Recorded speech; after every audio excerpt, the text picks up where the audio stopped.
Okay, it looks like we are now live. Thank you very much for tuning in. You are currently watching Art Night with Renee Little. We do this every every last Monday of the Mhm. month at 6 p.m. And you are invited to join in if you are drawing or painting or creating art of any sort and you would like to join us, then go to the homepage of reinventingthetattoo.com. Up top, there's a link, I think says watch, and then upcoming events. There's a Google Calendar there, and you could find all of our upcoming events. But in particular, look for the art night this Monday night, and then there is a link there that says artist zoom in. I'll probably show everybody a little bit later. We're just making sure this stream is actually working. If it is, then let us know in the chat room. I have a couple of minutes of a intro to let you know about the Reinventing the Tattoo Network. Oh, looks like it is working here. Oh, at least a couple of people are watching. So yeah, let us know in the chat room if it's working for you, or tag a tattooer or an artist friend, especially somebody who might be interested in zooming in. It's pretty fun. Sometimes we'll get a whole mess of people, yeah, beaming in and painting and whatnot.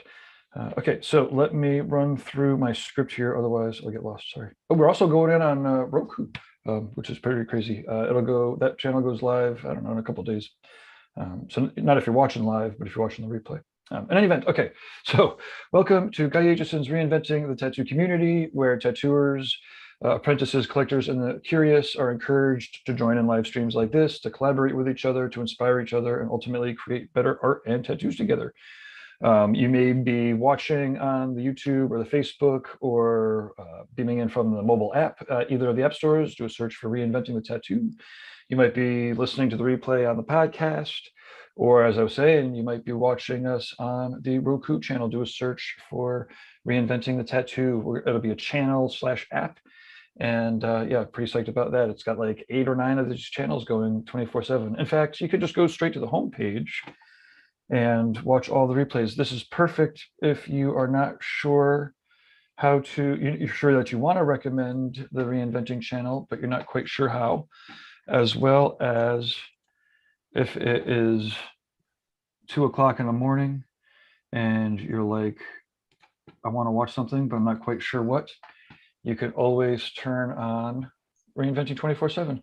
So up here is the watch and upcoming events. Shoo, I'm going to scroll right on down here. And as I was saying, this is the Google Calendar. So if you add the calendar to your calendar, then you actually get notifications and stuff about all these events. Paint night with Renee, boom. When I click on this link, it says here, description, artists zoom in. You click on this link and you're going to zoom in. I'm not going to click on it because if I did that, then I'd be zooming into a Zoom that I'm already zoomed into, and that would be crazy. Scroll down just a little bit more. Oh, sorry, scroll up, excuse me. And we have the Reinventing 24/7 part. Uh-oh, that's me. Let me get off of here. You'll see here we have multiple channels. The Reinventing the Tattoo podcast is always going on. We've got the Reinventing Drawing Group replays. So this is a replay with Jason Leeser from Sundays. Hey, look at this, Renee. There's a art jam. This is one of your previous art jams. The Tattoo Collecting podcast. The channels are crazy. We got the global channel. This one's in Spanish. The Tattoo Weekly. Actually, I was testing, so I took that one off there. But Live in the Castro with Haley Adams. It's crazy that we have a tattoo machine channel, a tattoo convention channel. I'm going to be starting up a shopping network too, which is going to be kind of funny. In any event, like I was saying, if you just surf right to reinventing247.com or click watch Reinventing 24/7, then you will be able to satisfy all your crazy viewing needs. Okay, let me get back on the script here. We actually do have a couple of comments in the chat room, and Ananda War is actually beaming in, which is cool. Aitor is talking about getting a full back piece tattoo, and it's funny that you would mention that because we have a back piece combo here, so we will definitely be talking about back pieces and stuff. But wait, yeah, let me get back on script target so we can get started here. Huh. Okay. Yeah, on that calendar, you saw all of the upcoming events and whatnot. The real world events that we have coming up. April 11th to the 14th. It's the first Inspiring Tour. The website is inspiring.tours, Tours. It's not a .com, it's a .tours, inspiring.tours. And we'd have small groups go for a couple of days. I think this one was 5 people. Sometimes there'll be like 7 to 10 maybe. And in this case, it's Nick Baxter and Sean Barber are the teachers.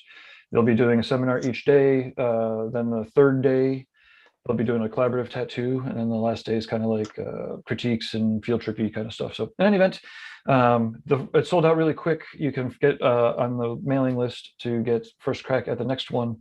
Inspiring.tours. Let's see, other events that Reinventing is setting up at May 20th to the 22nd in Columbus, Ohio is the Hell City Tattoo Convention. Hellcity.com will have a full Reinventing room and a whole mess of seminars, a bunch of tattooers. It's gonna be awesome.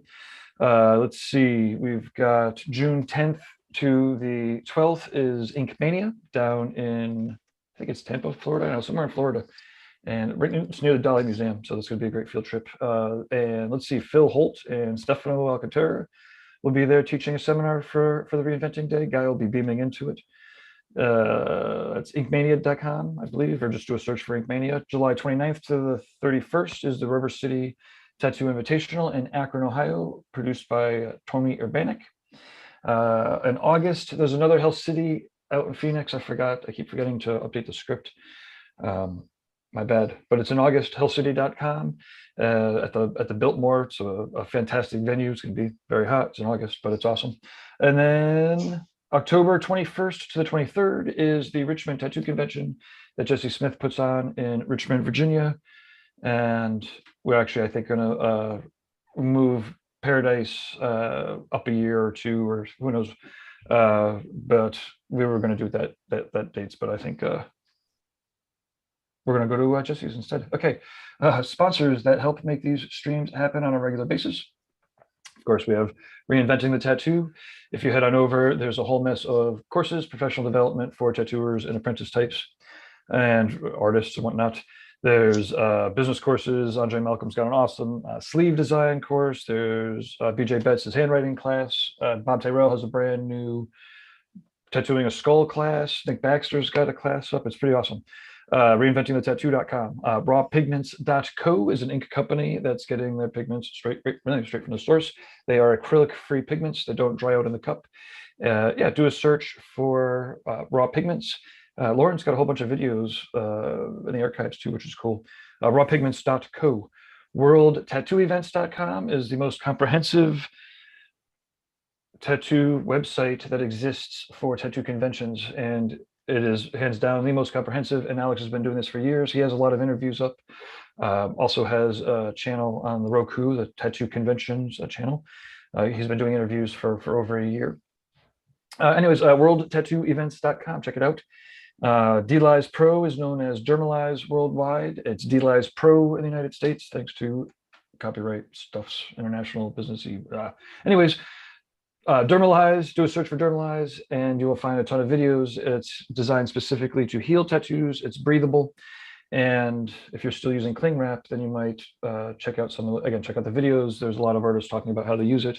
It's designed specifically to breathe and get enough oxygen through, but not let any crappy stuff through. So it's yeah, it's pretty cool. So that's Dermalize, DLize Pro in the States. Tattoo Now, I do technology for tattooers.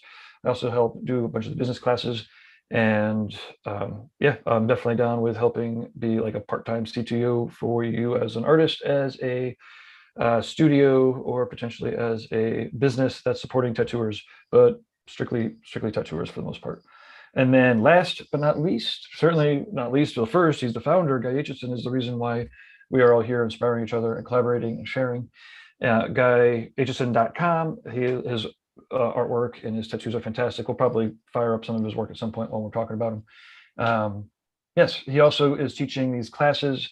You can sign up well, the next trimester starts in a couple of months. Now you can only sign up for the Evolve 3 times a year. But he has all sorts of other courses there on reinventing, guidance. Okay, I am going to hop in the background and pass off hosting to Renee. Thank you very much. Hopefully the microphones are working. Oh, the last couple things. Positive reviews, please, on the different channels, especially on the brand new app channel, because it's a brand new app and we will be improving upon things, of course. Anyways, yes, positive reviews, 5 stars. It's how people find out about the shows and the apps and the channels and the stuffs. But that doesn't mean that we don't want to hear your critiques or constructive criticism. Send them straight to management at reinventingthetattoo.com. And if you're interested in doing one of these shows or potentially being a sponsor or bringing Reinventing to your event, same email, management at reinventingthetattoo.com. Okay, I'm going to hop off in the background and read off comments and such when there is a lull in the conversation. Hello, hello. How's it going? I think I have some lag in my monitor. Well, it would be hard for us to tell because you're off camera. Am I completely? Oh, wait, got it. How about now? Is everything all right? So everything, I think everything looks fine. It'd be funny. Let me go to the Vimeo. I didn't actually do a test. Oh, yep. Yeah. Oh, okay, good. Hello. Thank you, everybody, for watching. Ananda, hey, what's going on, girl? Can we hear you okay? Yeah, I can hear you guys okay. Oh, awesome. Am I coming through with background when I speak, or is this okay? No, that's fine. That sounds okay. It is okay. It would be better if you had headphones, but it's okay if you don't. I'm working on getting those. No worries. Hey, the phone that you're using for your camera or your mobile device, could you turn it sideways and shake it a little bit so that we could get the full camera?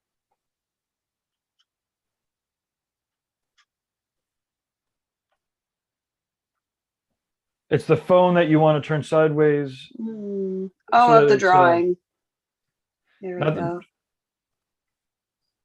Well, it's the camera that maybe you have the screen lock on, maybe. Also, your microphone is off. You only want to. Oh yeah, Amanda, turn your microphone on. All right, I would stay on then, and if you could do something. I love your octopus, dude. Ah, thank you. She's an old one, but I'm on this mission to finish all my oil paintings. So I have 2. As soon as this one is like, needs to dry, needs to set, then I have another one that I'm gonna get on and hopefully finish them. If I do it like this. How's that? No, maybe shake it around a little bit while it's horizontal. Like so first put it up. Here, hold on. I was trying to like flip the camera in hopes that it gave me more options, but it seemed to be the same. Well, it might be the screen lock. So if you swipe down here, I'm going to open up my phone here so you can kind of see. And it's worth doing this because it's always worth it in the long run. So like basically you want the phone to orient itself while it's horizontal like this. Mm-hmm. And then you can turn it down. Yes. Yes. Okay. Technology. Da, da, da. We are millennials. We don't know how to do things. So cool. Yeah, that's we're good. Millennials and we're okay. Sleep on and work all day. Tell me you watch Monty Python without telling me you watch Monty Python. Anybody? Oh, I mean, I watch Monty Python, but they have a millennial thing. I haven't seen that. I guess I'm like a. I appropriated the Lumberjack song. Oh, nice. Oh, yeah. No, I guess they did. I'm a lumberjack. I'm a Holy Grail kind of gal. Oh, dude, yes. Some lovely stuff down here. Turn me into a newt. But I got better. Get it. You can come sit next to me. My small person is watching is Star Wars. Oh, nice. Come see if you can stretch it over here. If you put the chair over here. I wasn't sure if today was going to be an instructional. Look what I got, Renee. Let me see. Oh, do it again. Oh, nice. Look at that. I got your Oh, set. very Paradise. good. Thank you. I know, actually, I'm doing my planner set as well. I've had to relocate to my home. So this is what's different. I'm at my house today, and there might be a cat here or there, pop his little head in. Yay. So I actually am using my planner like easel, which is the cool little containers, cups that like fold down and pop back out again, you know. And Ninja cup. it's really rather fun. But I got this one a while back for the painting or cheap with Nick Baxter and Sean Barber. So I'm like, I need to break this sucker in, you know. Yeah. I'm kind of OCD like that. I have to get really comfortable with my furniture or my wares. But no, thank you. Thank you for joining. Sometimes this is an instructional, but mostly, and actually this is a good question because I had to like kind of describe it a little bit more to my apprentice who is going to try to join us, but she's you know, taking care of my studio right now, being the front counter person for today.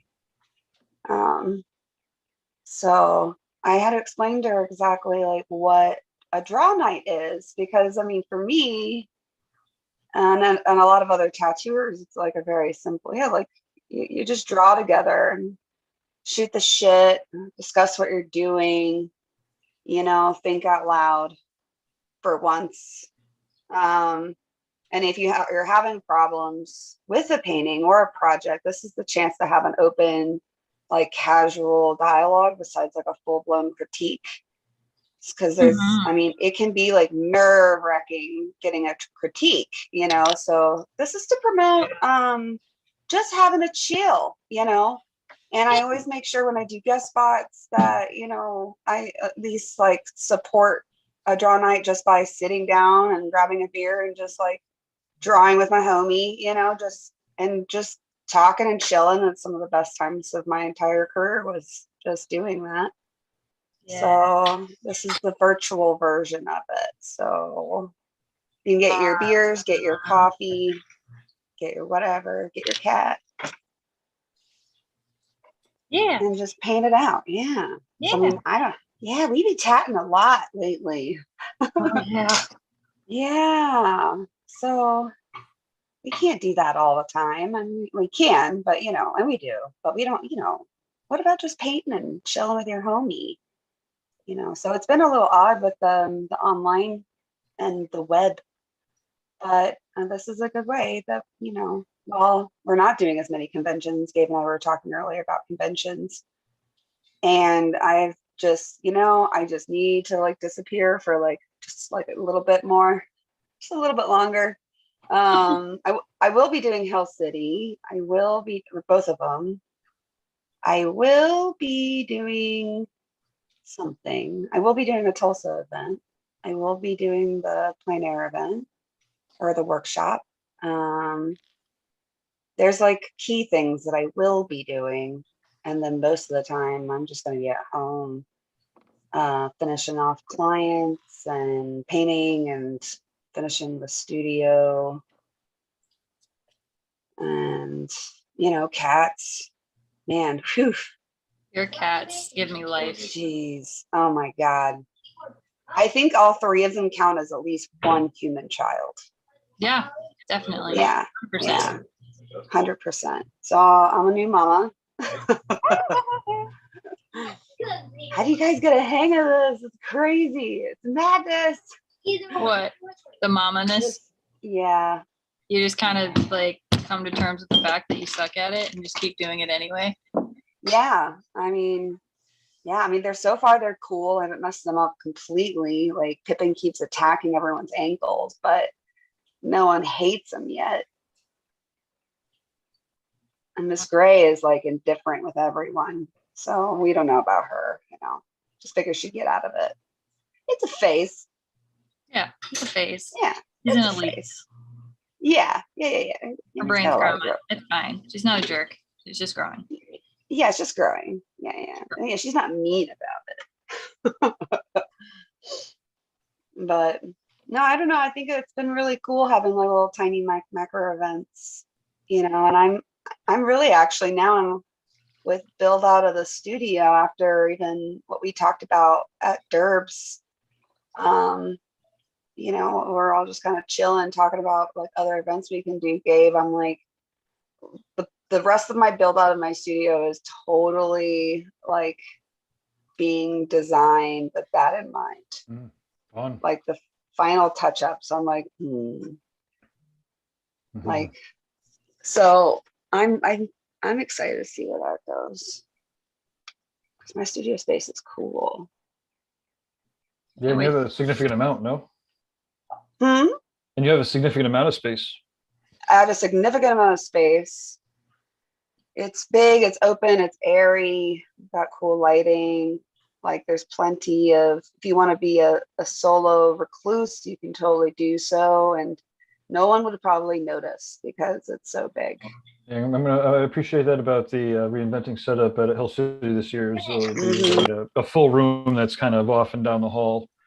Basically right next to the seminar room, and we'll have booths up at the the main stage area. But if people want to kind of like chill out and just in a nice airy room, kind of off, on a second floor, then it'll be a good option. Yeah, I loved hanging out even like in between tattoo times, just being able to go into Fawn's room because she was so open and welcoming to me in her space. Like she knew I would be responsible and clean after myself and not be a horrible guest, but still, I thought that was awesome. I could do that. That was amazing. That was a real fun weekend. That was so much fun. I'm still such a great weekend, dude. Yeah, and it was a weekend. It was a weekend. Well, for me, it was a fun. Whatever. Right. It was a good whole week. And Andy, you're a great roommate. Yay! Yeah, we're gonna have fun in Hill City. Dude, I'm so stoked. So very, very stoked. I'm working on nothing but backs. That's it. Okay. Backs and backs and backs. Backs on backs on backs on backs on backs on backs. It was kind of fun earlier. There was someone on the forums or one of the chat rooms talking about like where can the styles go, or what where could it go, right? Everything that can be done, and no. And again, part of it, to your point, is like, man, until the everyone's portfolio is like boom boom boom, and then conceptually people still have a long way to go and keep what do you actually have to say, never has a limit to end. Yeah, our media is still changing. Like even like we talk about the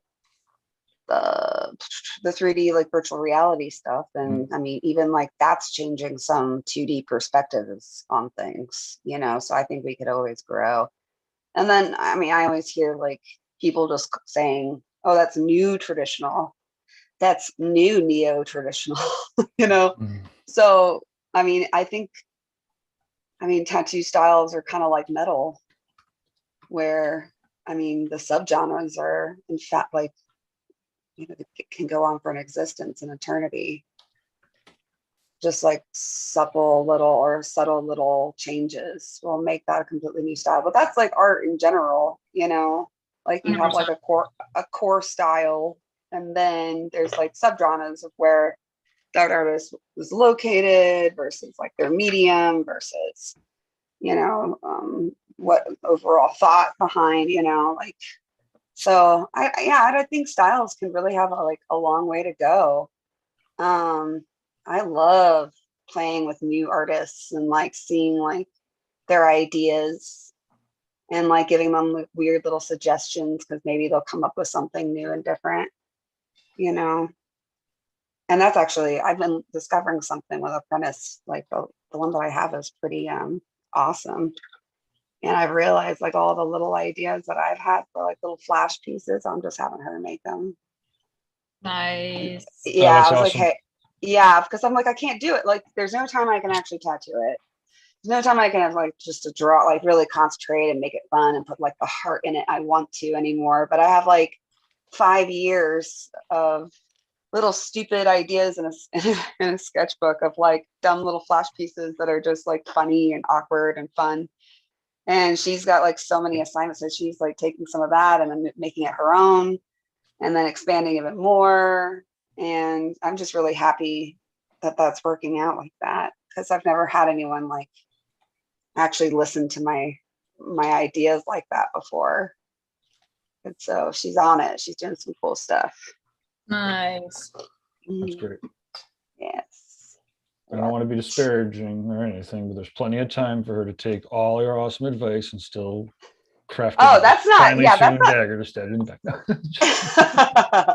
Okay, you know me. I don't trust anyone. Yeah, no, fair enough. You know what? And I bet you do it as what it like. You know, I feel square. You know, if it's a square deal with everybody, then at the end of it, it's like, you know, if it does, it probably may or may not work out right. But on the other hand, they should be contributing as much as they're taking. Otherwise, you haven't. Then done the it's right not thing. fair. Yeah, it's not fair. It's like, okay, like I'm not getting anything on the end run of this. Like, what is the point? And you know, I'm pretty frank with everyone on that. Of like, hey, I'm a tattooer and I opened this business because I realized that maybe I could, but like everything else that is like, I don't know, just outside of the realm of running a tattoo business and your own business, and just be respectful, you know. Because I just won't tolerate it. I just won't. I can't. I feel like my filter is just getting like thinner and thinner and thinner, which is dangerous, you know. But I always also realize I try to come from a good place in my heart with stuff. Like I want everyone to do really well. I want everyone to succeed. Life is hard, you know. We're still in wartime, for Christ's sake. So I don't know. I feel like the only way that will make it is if we do have somewhat of a community. And I'm loud, so why not? Like, let's use that. You know, that's what I've got to offer. My loudness. Yeah. Yeah. Yeah. Yeah. Yeah. Yeah. Sorry, just to interject from the background here. Matthew Jackson is watching but having issues beaming in. I'm dropping the link to the Google Calendar on that YouTube chat. So if you click on it, you should see. Well, here I'll do a little screen share real quick, just so you know, for anybody that might want to join in. Yeah, I had a lady friend that was trying to log on too, so I'm hoping she's figuring it out. Okay, let me fine. I got so many windows open. I don't know how you keep it together, Gabe. Yeah. You're implying I keep it together. Hold on a second. Well, define keeping it together. So I'm sharing. I'm just going to surf here to www.reinventingthetattoo.com.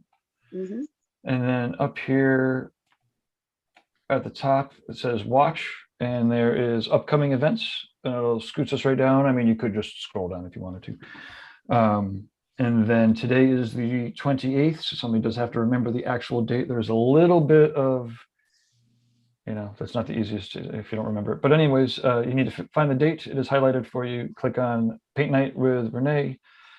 In the description, it says Artist Zoom In. And yeah, that's how you would find the link. Thank you, Gabe. Thank you. Yeah, everyone, even if you would like to just watch it and leave comments, you can do so on that, and also on YouTube. Where else are we broadcasting, Gabe? It is also going out on Facebook Live and actually LinkedIn, of all places, or maybe not of all places, but it is also going out on LinkedIn. Oh, cool. And on LinkedIn. Very nice. You know, it's kind of crazy. And you know, it's like this with a lot of things. part of me was like, why are we even beaming out on LinkedIn? Like, no one uses LinkedIn except for like weird, geeky, professional people that still need to get out their social media addictions. And the next day, there was a magazine writer who was like, hey, I'd love to do an interview with that guest of yours. And I was like, well, hey, I guess it's always worth, finding, the different distribution points. And We're having to like intertwine with normal people now, Gabe. well, it's like it was a tattoo. It was a tattoo magazine.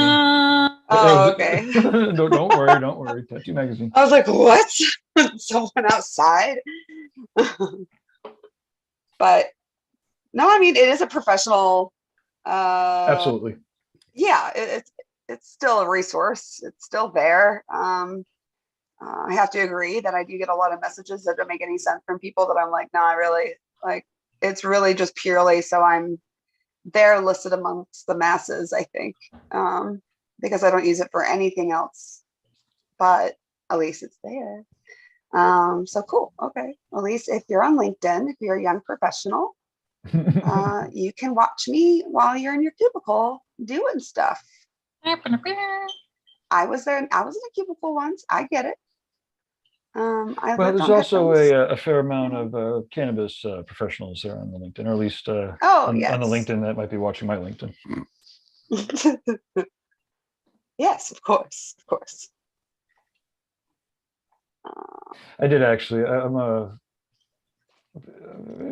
possibly I am throwing around my name in a couple of. This is an art jam night. Never mind. Go ahead, Gabe. What were you gonna say? Well, just a lot of these tools that I'm doing on Hustling and a lot of the marketing stuff for tattoo studios is also fairly cannabis friendly. So. Oh well, yeah, that makes sense. Yeah, that makes sense. I'm trying to convince Derb to let us use his outdoor space. Maybe in October for something like that. Oh, you know what? He was mentioning something about that. That would be so much fun. That would be a lot of fun.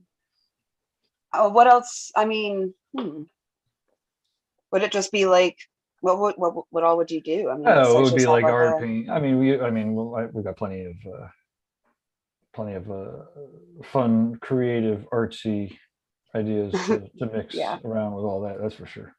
That's true. Maybe I'll have enough people for that. Maybe I'll shoot him a line.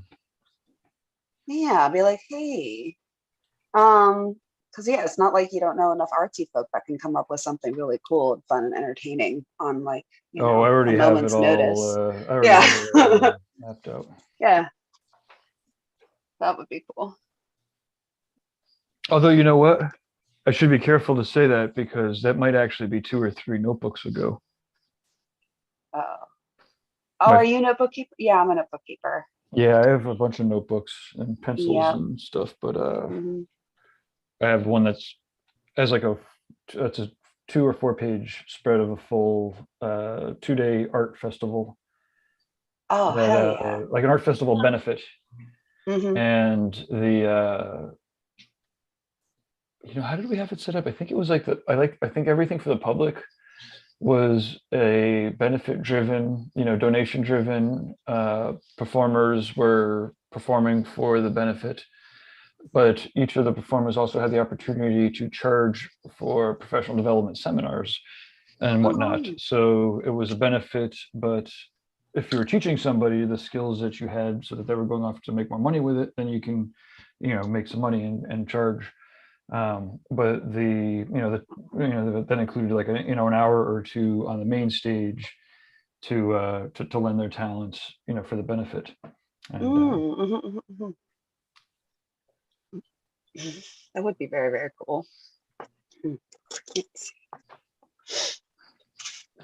I have as soon as the world kind of gets settled and it starts warming up here, there's lots of downtown events, and my studio thankfully is like right in the heart of it. So I've been trying to pretty up the exterior, and we're set to have a mural done. Fuck yeah. Yeah, and this guy is blowing up. His name is Carlos Barboza. And hey, sorry, real quick. Fun's beaming and Fun. Can you like wiggle your phone so that it gets horizontal? There you go.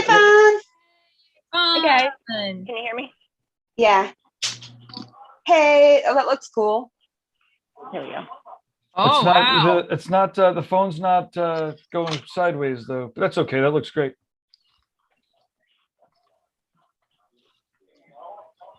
There you go. It's always worth fixing. Why do I can't believe I almost let you off. I got to turn it right side up to get it to cooperate. Yeah, Yeah, there you that looks go. great. That looks awesome. Mm-hmm. Oh, you're making the tattoos there? You don't have a Yeah. Bluetooth headphone mic thing, do you? Or you do, don't Yeah, you? I've got it on. Yep. You have it. Oh, you have it on. It's under my hoodie. Because she's snazzy. Mm. You got all the snazziest stuff. I'm getting there. I spend so much time researching equipment and trying things that work and some things that don't work. And Bless it. Bless it. Mhm. It's a gift. Because then I'll know I can just ask you if I want to buy something. yeah, I'll let you know what has worked and what hasn't worked. And Oh yeah, no, look, I actually got one of these. I got like 4 of these things. These little like cuppy things. oh yeah, the collapsible cup. Oh man, these are awesome. I like using the lid of mine as a cup, and then the cup itself as a rinse cup. Ooh, yes. Yes. Yep, because you're a genius. Yep. Genius. It's the little things, guys. Yeah, I just like fitting as many materials, like utilitarian materials, in as small of a space as I can. So once I started like researching like little tiny painting materials that were real nice quality, then it's like, okay, well, why are these whiskey painter cups so expensive when I can get them without the whiskey painter logo on them for like 1/10 the price? I got this Pache box and it was like $100 cheaper because it just didn't come with the strap brackets. And so I just went to Home Depot and I even got a matching strap brackets. And then I used my strap that I have for like my luggage. And so it's super comfy. And voila, bitches. Yeah, because I want to be comfy, especially if I am doing any hiking and painting out there. I want to be comfy and light. I'm going to try to figure out how to make this beast into a backpack. So what are you tattooing? So tonight I'm working on my buddy Cameron. I've been working on him for years. He's got a couple of sleeves, and now we're working on a leg sleeve. But we're like tucking basically like some red blood splatter in behind this goat skull. Oh, very cool. Big goat. Oh, I see that big old goat. That's a big old goat there.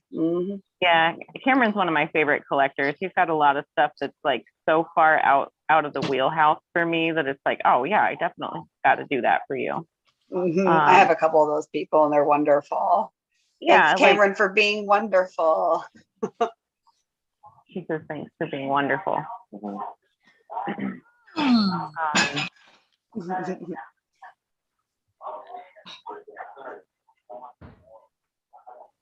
But it's crazy how like as random as his collection is, it's got a very like him, like if you know him, it all fits, and all the pieces like fit into bigger stories, and it's really cool to like make that kind of a collection come to life for somebody. Nice. I love that every now and again we have those collectors. I love that you call them collectors. And then we've got this other piece up here. I want to show you his upper leg. Oh yeah. So like each little hexagon is a totally different theme and piece. Oh, that's cool. And then the lower leg is all black work until we're just getting the red in here tonight. Nice. The contrast of red on black work. I love it. No, it's so rare to have like some really good-hearted collectors that will allow you to express and design everything according to like our rules and our creativity. I feel like there's so many people that it's like almost like a that is the leap of faith and submission when you go from like small tattoos and then stickering them on, then to just like, hey, can I just kind of want my whole leg done? I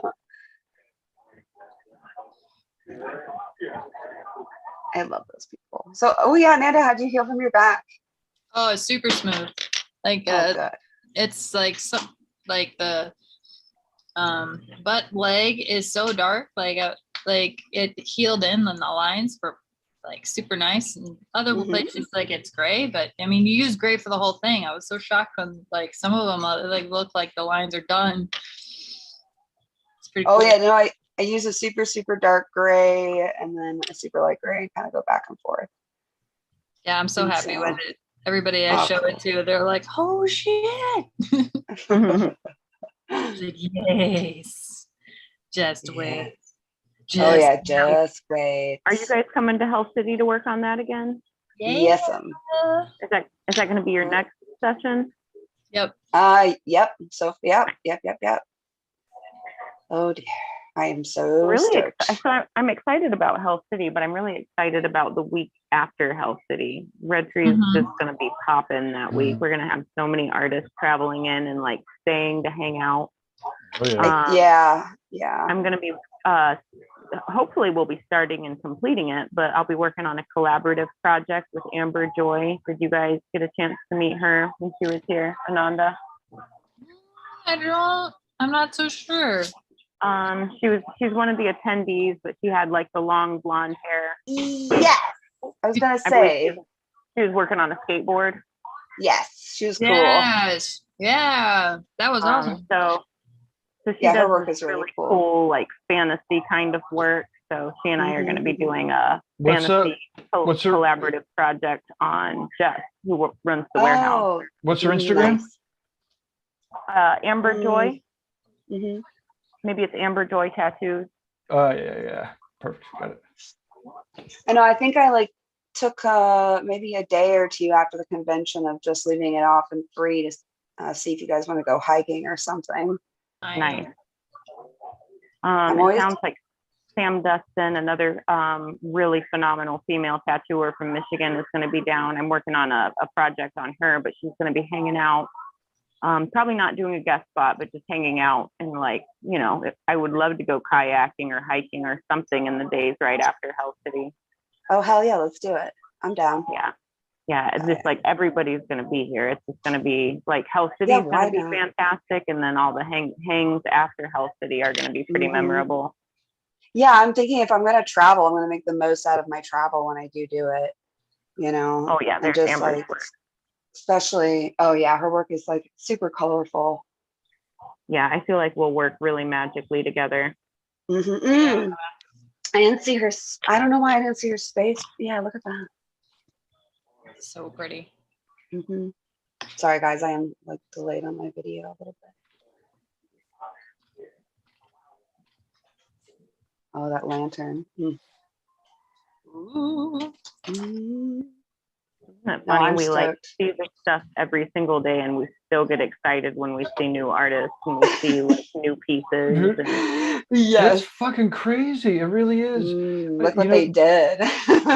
there's still so many new people that I think on Mondays we're gonna really start showcasing, like, you know, who floored you this week, kind of a segment. And it's just crazy how many awesome tattooers there keeps being, and it's because everyone keeps sharing with each other and doing like these kinds of things. So.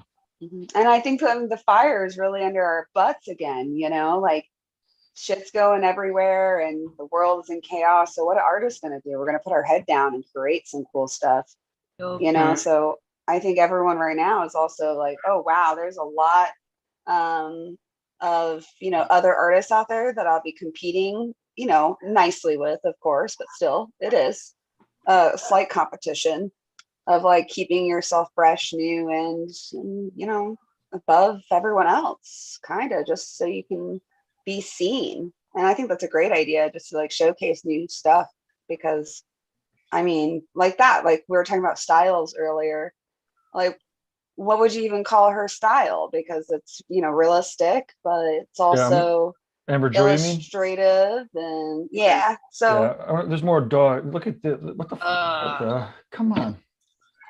The film going over the frame though. Yeah, like cool. Isn't she good? and there's like it looks like there's a whole series of these. That's not just a fluke. Yeah, like what is that? This one's in progress, clearly just to clear for people. But look, Yeah. My favorite piece of hers, she did this really beautiful swan. I believe it's like on a hip thigh area. And it's got just like the soft painterly background, but it's just, I don't know if you've seen it yet already, but that one's my favorite. Like when I think of her work, that's the piece that I think of. Combine that with some outer space. sorry, I don't mean to give people. Oh, it's right up there, I think. Oh, we're live on Zoom right now. Jordan just popped in to say hey. What up? Hey, what up? Vaughn, you have a fun shop. We've got a full house tonight. Adam France is in the building. Jordan just got back from having his back worked on by Guy. Oh, nice. That crazy like internal mind tree idea that they're working on. Yeah. Oh yeah, that was so cool to see that. Oh, there we go. Now we have our excuse to pull Guy up. Dun, dun, dun. Dun, dun, dun, dun, Guy. Oh, there's that guy. Yeah, that's beautiful. Yeah, those feathers kind of kick ass. I also use that like murky, greeny algae color in my feathers sometimes. I'm glad that she uses it too. And that too, seeing other people's work that are coming up is like affirmation when you do weird stuff. You're like, oh, other people do that. Cool. Here's Jordan's back by Guy Aitchison. Oh, let's see. Ooh, that's gorgeous.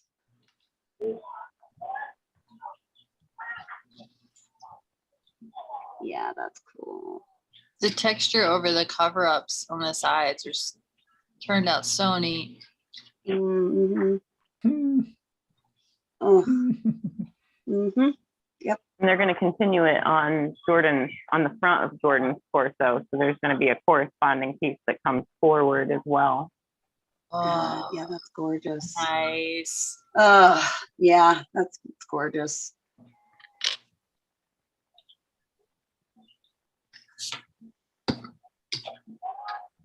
I love the tentacle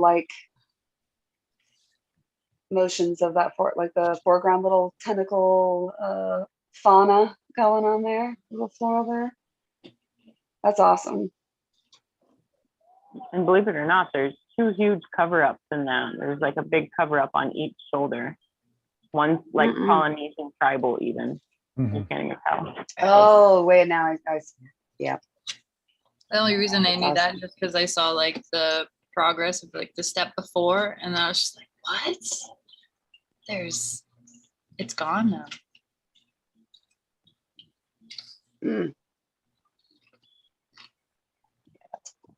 How long has that been in progress?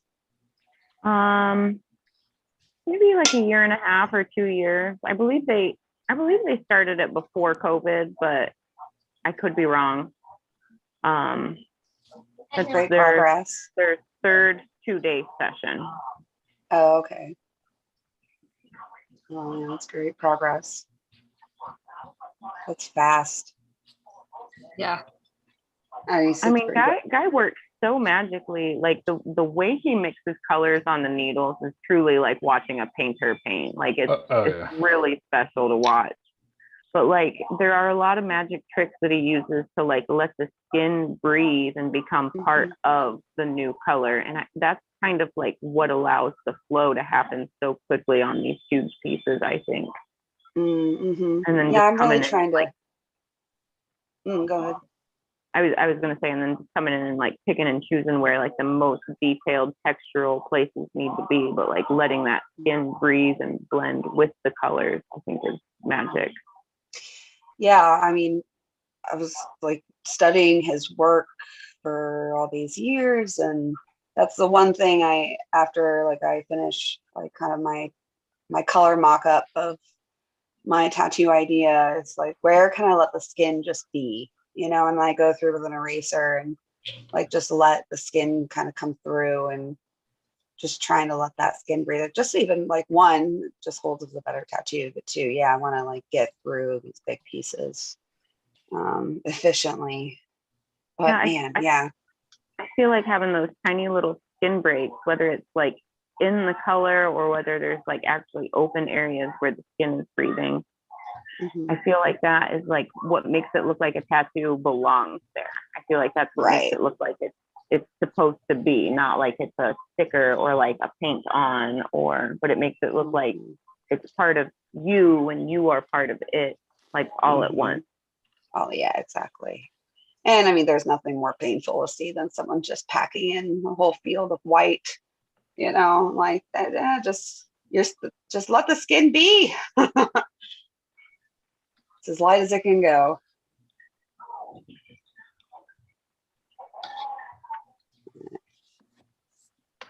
I'm like looking at my own body these days and thinking of like, man, can I even like, I can't, all my big stuff is big. And now I'm just stuck with the little things. But I'm totally excited to see other people, get work done by him. And man, I want something. You deserve it. Get the big tattoos. Yeah, we all deserve all the big tattoos. Yeah. Oh. No, I'm glad we're doing this. The news and everything has just been bugging the crap out of me. Weird world right now. Yeah. Mm-hmm. I want to say everyone in solidarity to Ukraine and to families that are dealing with this and have family there. I'm sorry, and I'm here with you because I don't know.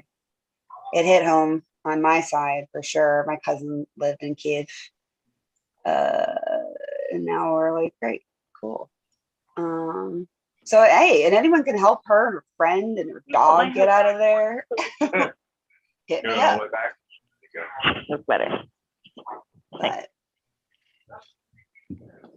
I mean, yeah, it just kind of like shows us all, could hit home even at any second, any day.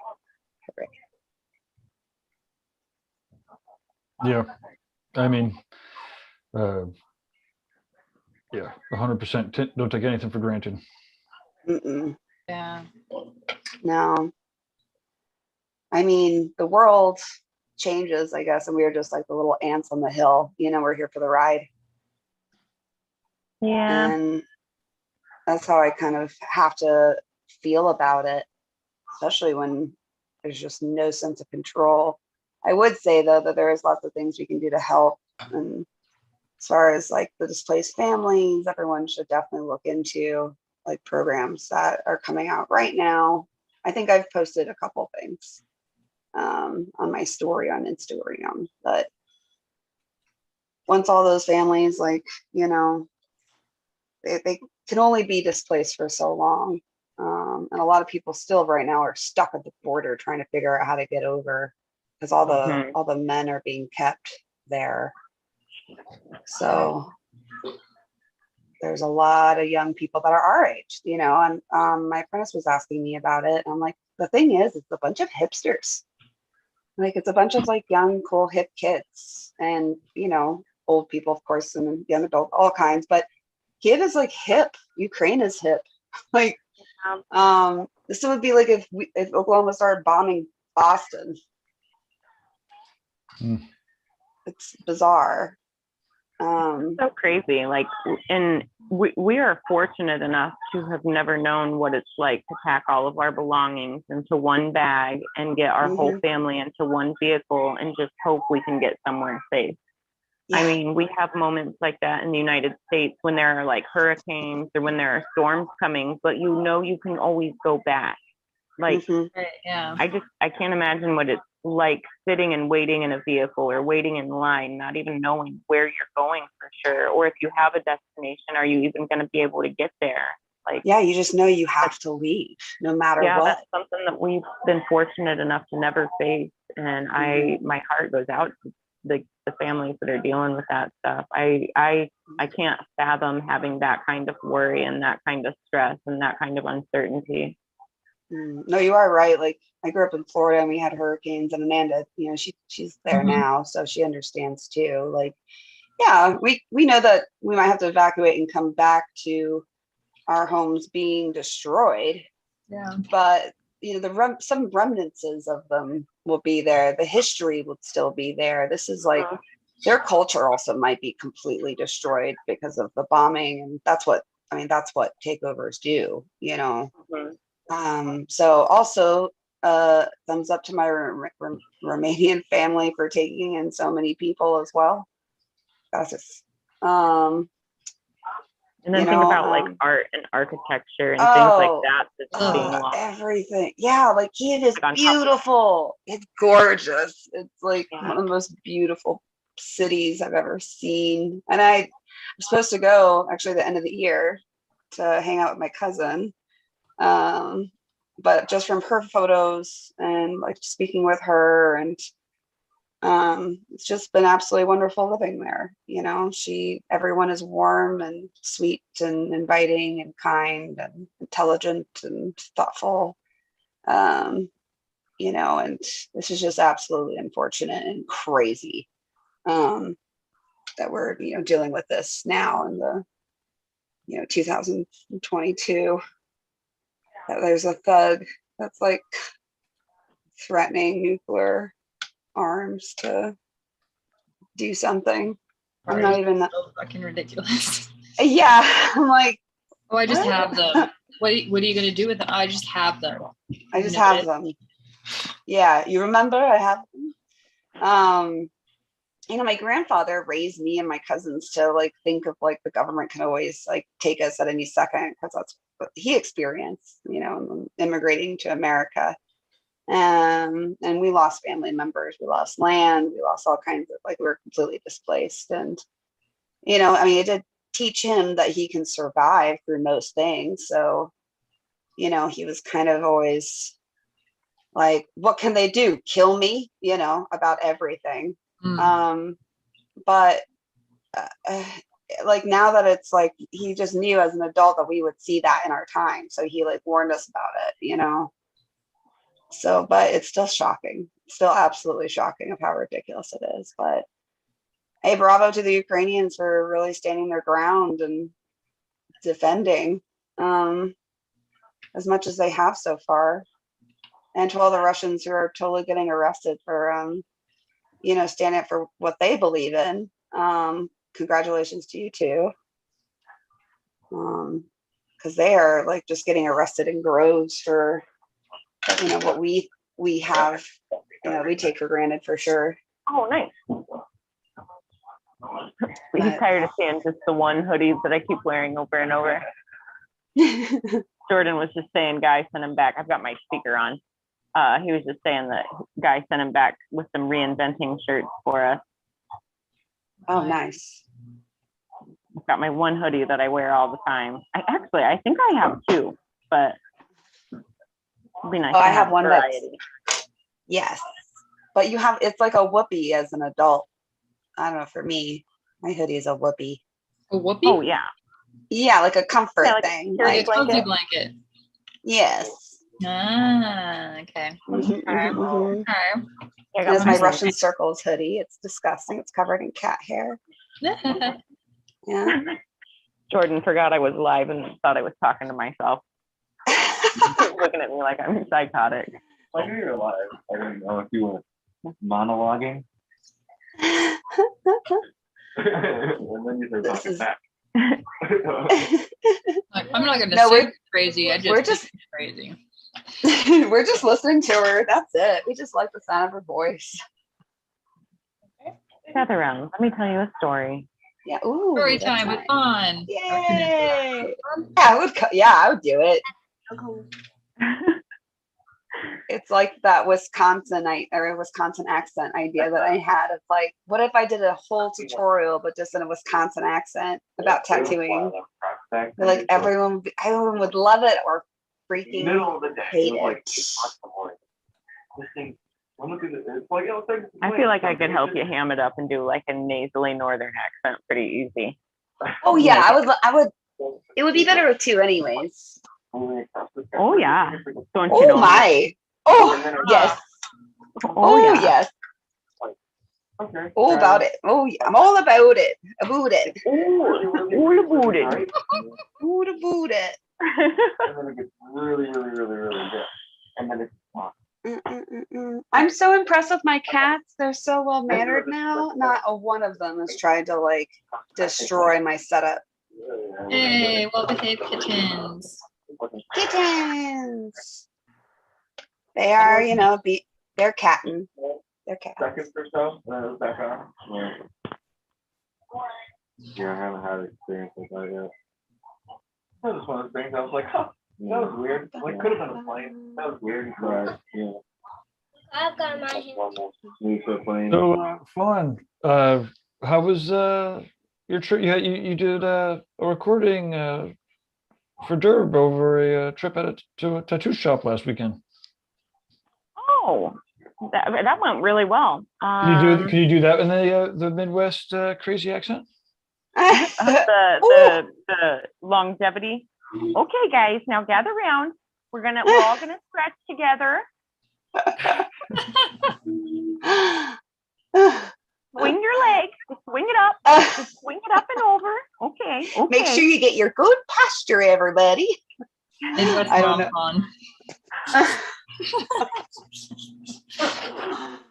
Oh man. Oh my God. Yep, we're doing it.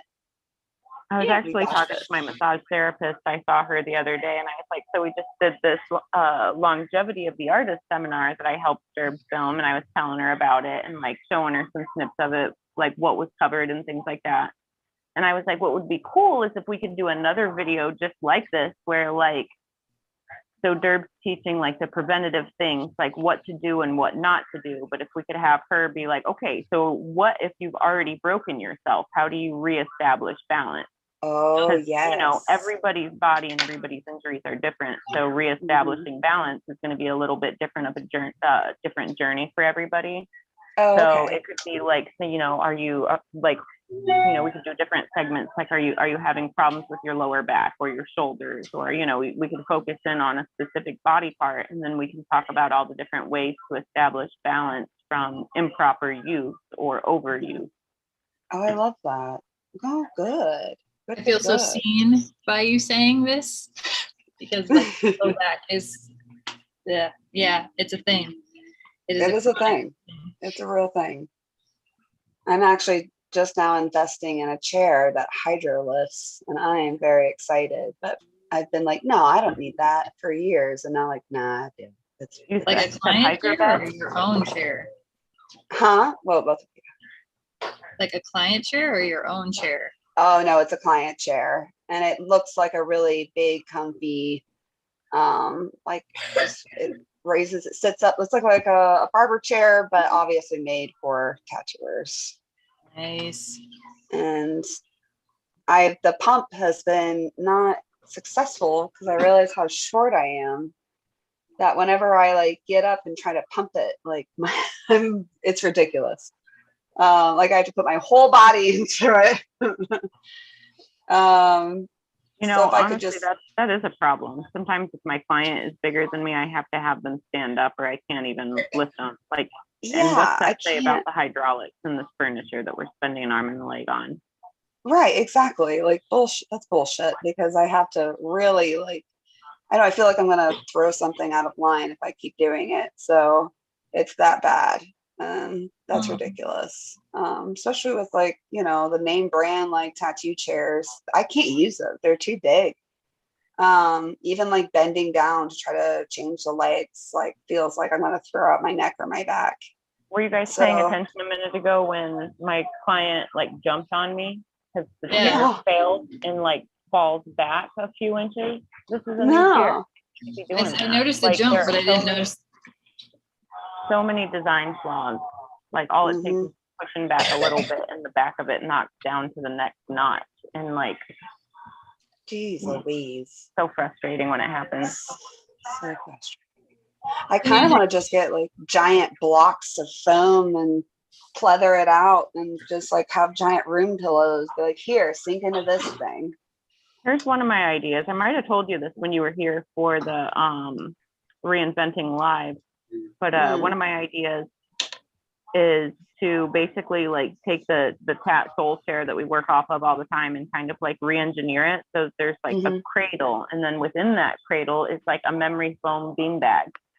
Ooh, It's yeah. like wipeable and sprayable, and then for each client you can like reposition the chair and mold it to what's going to be comfortable for each. And like you could do it each time you stand up and stretch, like, you know, like kind of like finding the cold side of your pillow. You can just find a new comfortable spot. Oh yeah, we should look more into beanbag stuff. Maybe we did talk about that. We talked about a lot of things. Another idea I've had is just like setting up a platform, kind of like how the stage is set up down in the warehouse, but just setting up like a little platform that's like 6 inches off the ground. So it like separates my workspace from the tattoo or the ground. But actually, like, have you seen where they work Tabori and they're like on their knees and they have like bean bags everywhere and everything's just like wrapped in plastic? And I was like, just gonna say, yeah, my friend Takashi, when he tattoos at conventions, he needs a platform. Yeah, I feel like that would not be that crazy. And if my client and I could just kind of like roll around on the floor and like find the most comfortable positions that we can just rest in for a while, I feel like that wouldn't, I mean, it might be a little weird to get used to, but I feel like it wouldn't be that crazy to work like that. Like for me, I thought about feel like that I would be too. very comfortable working like that. Well, you and I are like the same body type too, because I think about the same thing. Like, wow, this would be great if we, like, both of us could just get on the floor and do it, you know, the traditional way. I feel like when I paint and when I'm doing things like that on my own, like I tend to get in that like kindergarten pose where I'm like kind of kneeling and thinking, and like I'm kind of rolling from one hip to the other, one knee to the other. I feel like that's just a creative way for me to sit and like, so I don't know. I feel like it would only make my day. It might be weird for some clients. I don't know, but I feel like it would make my life a lot easier. Yeah, no, same. I do. I feel that way. And, you know, if it just became your way, then they were like, maybe they've just become like a collection type thing. Like, oh, that's just the way that you can get tattooed. And it's like a cool niche of yours. Yeah. Go collect the floor sitting tattoo from Fawn. Yeah. Oh, did she have you sit on the floor? Oh, that's so cool. I hear it now. Now we should all just try these experiments. Like, why not? Really? And I think what they use is honestly like a couple of crates on the floor, and then they put like a nice finished piece of something on top of that. And then I remember they used like draped curtains to line that with, and then he put down like his stuff. But I mean, that was like, you know, California king size mattress and a tarp. What kind of look would they give me as I was checking out with that? Be like, no, you don't understand. It's just for bodily fluids. I mean, digging the hole deeper and deeper. No, not even a tarp. Just like, are these sheets waterproof or are these sheets like solvent proof?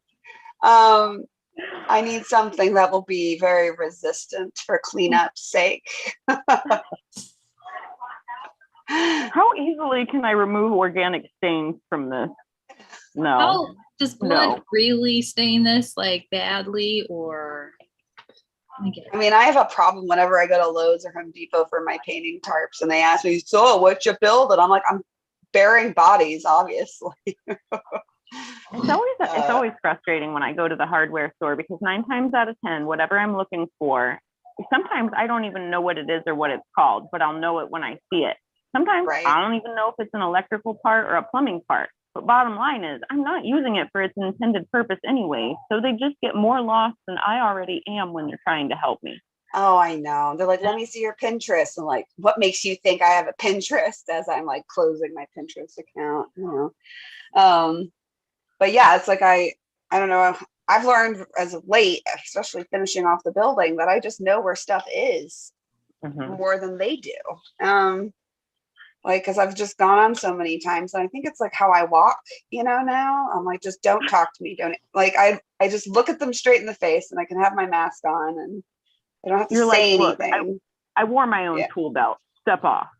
Step off. Look, I got a do-rag on, okay? I mean business. Yeah, look how filthy I am. Obviously, I've been doing this all morning. Don't question me. But the build out, I've been saying that it's almost done now, I think for like 2 years. But I feel like it's almost done, which is cool. Congrats, dude. Yeah, thanks. We've moved around a lot of things. Things just keep changing. Artists keep coming. So I've been just trying to accommodate, and now I'm getting real tired, and now I'm like, okay, you know what? That's it. That's all we need. We're good. And I'm focusing on rebuilding my booth, so I can have like a better quiet time to do some recording and then do some more painting videos. And basically I'm going to the painting side of the studio and hiding in a library with one of those secret doors. Yes. It's not a real place unless it has a secret door. Yeah. I don't feel right unless I'm hiding, So I'm pretty stoked about that. I've never paid enough attention to myself to have that, like I want to make my booth awesome. Because I've been focusing on the studio for so long. So everything looks cool, or hiring new people or training new people for desk and all that fun stuff. So a lot of the weight on my shoulders being taken off a little bit. So I'm feeling like I'm having some breathing room finally. But everyone's got to come. Everyone's got to see it. It's cool. Yeah. I definitely want to come see it. I think there's a very high chance that Ben Thomas and I might be driving Hell City Caravan out to Phoenix this year. Ooh, So yeah. if we do, that would definitely give me an opportunity to stop either on my way there or on my way out. Oh, absolutely. We're so close. Like if you go through Oklahoma, you go through Oklahoma City, and we're so close from the interstate that it's almost like if you don't stop for us for a pee break, everywhere else your stop is going to suck. So might as well. But oh no, that's fun. I think I'll be going to Hell City, actually Phoenix, a day early and leaving a day later. I think I am gonna soak in some of the Arizona heat. Nice. And yes, I didn't chill as much as I could have the first year before COVID, and now I'm just like, oh wow, that was stupid. I really need to enjoy this 5-star hotel. That hotel is overwhelmingly nice. Yeah, it's pretty beautiful. Last year Ben Thomas and I were just chilling and walking around and hanging out. We were probably looking for our next hiding spot to go smoke a blunt. But we were in the bookstore, and we were just kind of looking at all the little Frank Lloyd Wright stuff. And one of the ladies that worked there started talking to us and was asking if we knew about Frank Lloyd Wright. Little did she know I've got a whole back piece inspired by the Biltmore block. So Ben's like, you should show her. I was like, you think I should show her? He's like, you should show her. I was like, should I show her? You should definitely show her.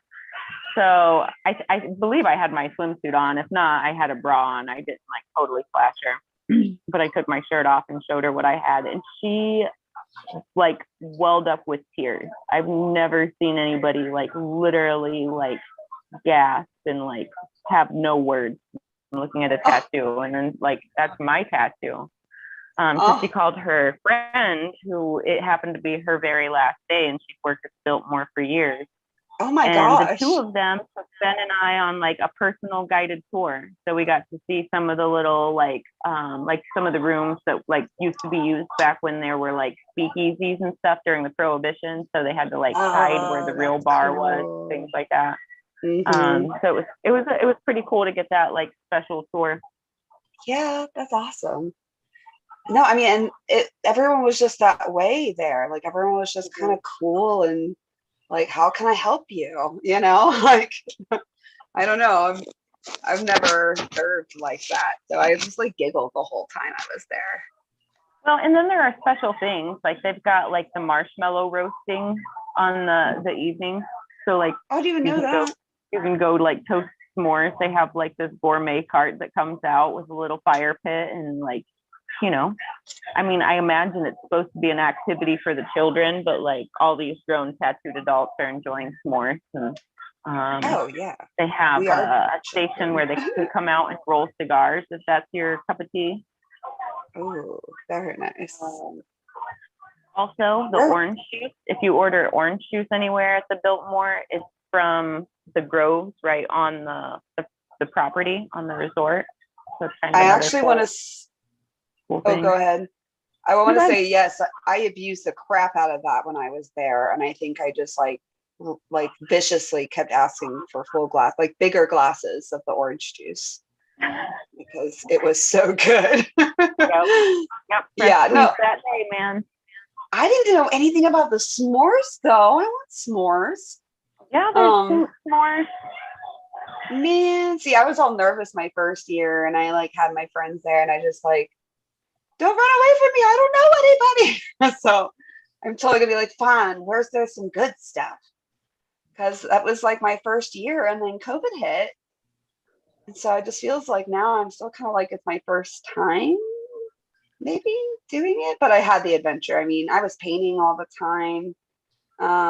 That entire visit, I was outside like painting with people or in the pool, just chilling. I definitely made some good friends through that convention.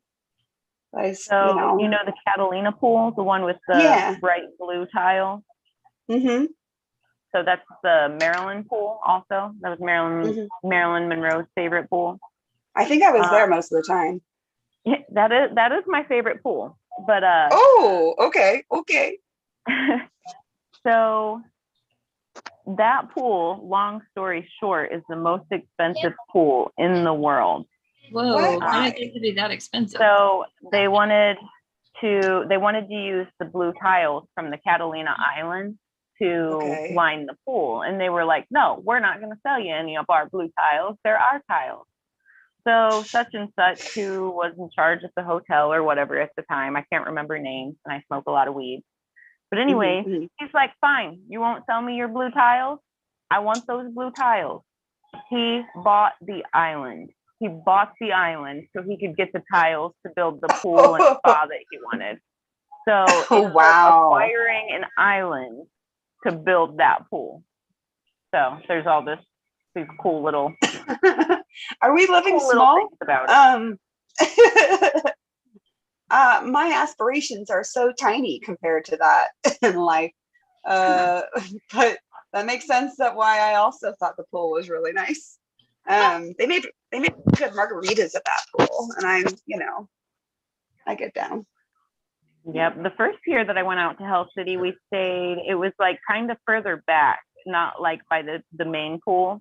And there was this little like each area has its own private pool, but we had like this like little tuck off on one side with a nice pool, and on the other side was this huge sprawling flower garden. I had no idea what we were getting ourselves into the first time I stayed there, and man, it was. Oh no, I went around took like really stoned pictures of that flower garden, and I still have some of those references. And I know what little pool you're talking about too, because I went adventuring. I will always go adventuring, especially when everyone's like really having a good time and social gathering has happened. I will like Irish goodbye off to like some secret little knoll path. And there was do you remember the large chess pieces? Yeah, were out? Yeah, I think I had like some crazy drunken stoned interaction with those where I just sat on one of them and just like took it in. They were bigger a few years ago. They've gotten smaller over the years, believe it or not. Did we just get bigger? Did we get bigger? No, they're just different. They're different. I've always been an adult. They're just drastically smaller. I think you just grew a little, but okay. And I am so excited to go and explore and experience all of this. And yeah, I was nervous, but I knew that like knowing y'all that it's just gonna be so much fun. Yeah, and that's what I'm stoked about. I think, I don't know, I've done so many conventions of the same kind for so long that now I like kind of see like I like these conventions are so versatile. Like there's so many things going on. There's so many like aspects of it that you can take with you, you know, like not only are the people, the patrons having fun, but the artists are actually like, yeah, there's lots of fun for us too. And I think, yeah, like it's a perfect spot because it's a gorgeous hotel. I mean, it's hotter than hell. But I don't know. That's like the last thing that I remember about that trip is like how hot it was. Oh, last year it was crazy hot. Derv about It was killed us crazy on hot. Camelback Mountain. Mm-hmm. Ben and I both had like heat stroke symptoms. I almost died that day. Oh no. I had an almost a heat stroke at the Marilyn Monroe pool. But you know, I'm a wuss. Were you did you go hiking at the end of that show? Yeah. I'm wondering, who were you with? It was me, Derb's son Sid, Brian Midkiff, and Ben Thomas. Okay. Oh, okay. I like stopped right. There was like another group that I met up with right there. I was like, that'd been funny if you were there. And we didn't know each other yet. I was like, fun, look.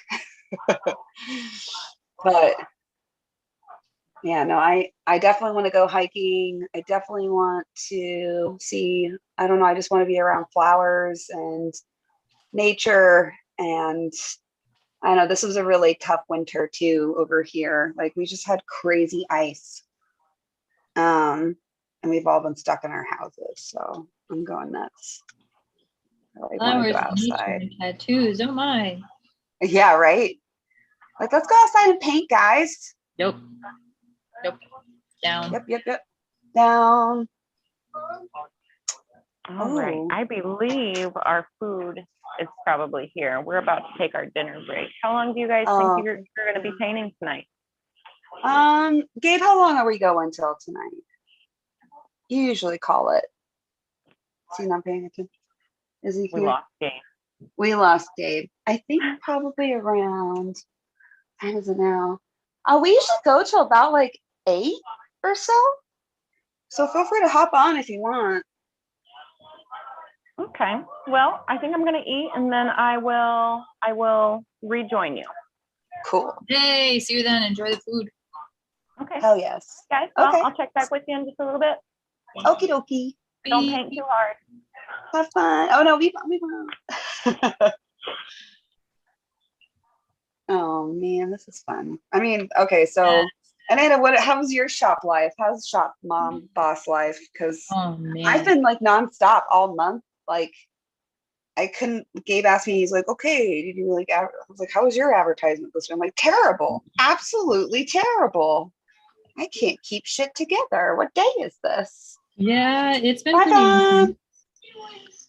pretty intense lately with the move coming on, and still waiting on permits, and just trying to keep up with like all of that and correspondence with all these different directions while maintaining client load and making sure like everything is still stocked. It's just yeah, woof. Yeah. Woof. And training 2 people at the same time. I did that to me. I did that. No. Oh my God. But after they're trained, it's gonna be rad. Maybe. I hope so. But yeah, how are we keeping it together? I don't know. Paint nights, probably. Moment by moment. Yeah, paint nights restore my soul. Yeah, I opened up a bottle of wine. I think I'm gonna start sipping on it here in a second. Because man, I'm not like I don't think I'm an alcoholic. I love the weed, but when I'm like really just like over it, maybe it's my Aries that's like, you know what? I'm gonna drink a glass of wine.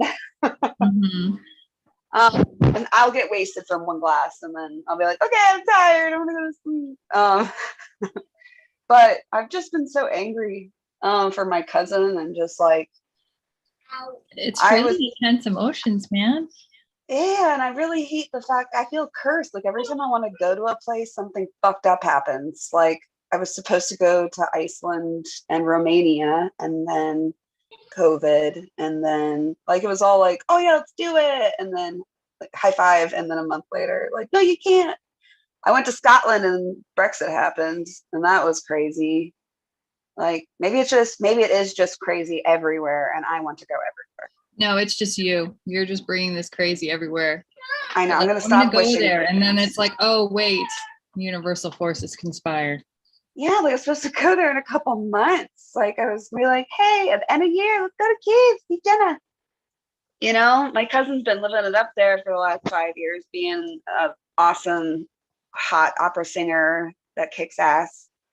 And it's just so sad that like her cool little community is just being disbanded, you know? Yeah. And It's yeah, she just left her job, left her dog. Oh my God, nothing better happened to that dog. It's like, oh, I won't, yeah, I don't think I could. I don't know. I would be so mad for my cousin that I would rage to the gods, I think, if something happened to that dog or her friend. Yeah. Like I know everyone else, yeah, my dearest sympathies, but I'm just like, I think my cousin would snap, you the know? dog, though. Yeah. The Like she dog had to leave. She had to leave. You know, it was like, get Americans out. And they didn't think it would escalate this much at all. Like they're in Spain. They got to Spain, and Barcelona. So, you know, they're cool. But um I don't know. Oh, we got a cat. Is that what just happened? Yes. This is Oh, awesome. Who is this in your screensaver, though? this is Pippin. Oh, I don't see the Oh. Pippin. I see a blonde lady with a tea service. Oh, there's the Oh, Pippin. there's There's a Pippin. Pippin butt right off the side. Oh, someone was calling me, so it like kicked me off. I don't know. It was unknown. Who knows? But you know who that is? That's Catwoman. Oh, really? I That's haven't actually yeah. seen the new That's Catwoman.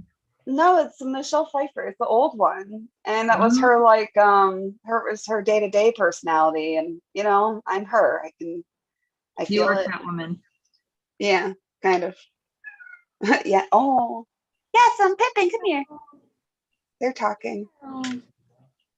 Yeah. Let's see if I can go. Oh, what's I wrong? think I'm getting too busy with these waves. Missy. Oh. I like your foreground. Don't make those back ones too thick now. These guys? Yeah, don't go too crazy with them. Make them real thin. Yeah. Yeah. I just Sorry, wanna- I'm taking a small break just because my cat needs attention. This is the appropriate response to give the cat attention. Hmm. I mean, at least he communicates, you know. And he's my big boy. He's my big special boy. So, you know, he needs the love, or he like destroys things. Love me or I will destroy what you love. Yeah, he's like, you're here. Why aren't you playing with me? Don't you Here, understand your role? Yeah, come here, Pippi. I'm just gonna put him on my lap. This is Pippin, everybody. Oh, Pippin. Look at he's like one big old paintbrush. So I'm really proud of them for not jumping on the table this entire time. Yeah, so you could ever try to paint something with your cat's tail? This is my first time. They've been crazy, you know, because they're still only, how old are you, Pippin? I think he's only 10 months old.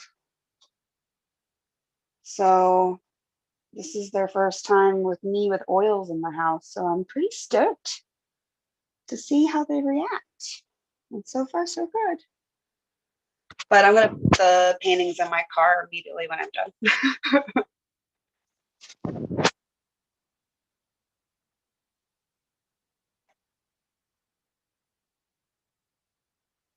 Oh, and then I'm seeing all, this is so cute. And then he realized that he was on camera.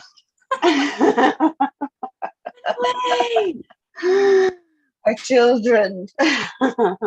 Yeah, exactly. Your cat kid comes up, and then the fluffy kid comes up here. Our fluffs. Yeah. Our little fluffs. Yup. Yup. Yup. Well, I mean, yeah, my cats are my personal life, but like, you know, that's my shit, you know. It's rare that the other humans see the babies. Mhm. But you know, I do talk about them a lot, so I guess everyone, yeah, like look at these little wispy, weird, fluffy things that I live with, and this is why all my clothes are Little spiced fluffy with aliens. cat, yeah, little spicy cat fluffs. Dude, talking about the new shop and moving and everything. Oh yeah. You were saying how you're refining your shop so that you actually have your own private space. And at my new shop, it's like all open plan. It's like all one big room.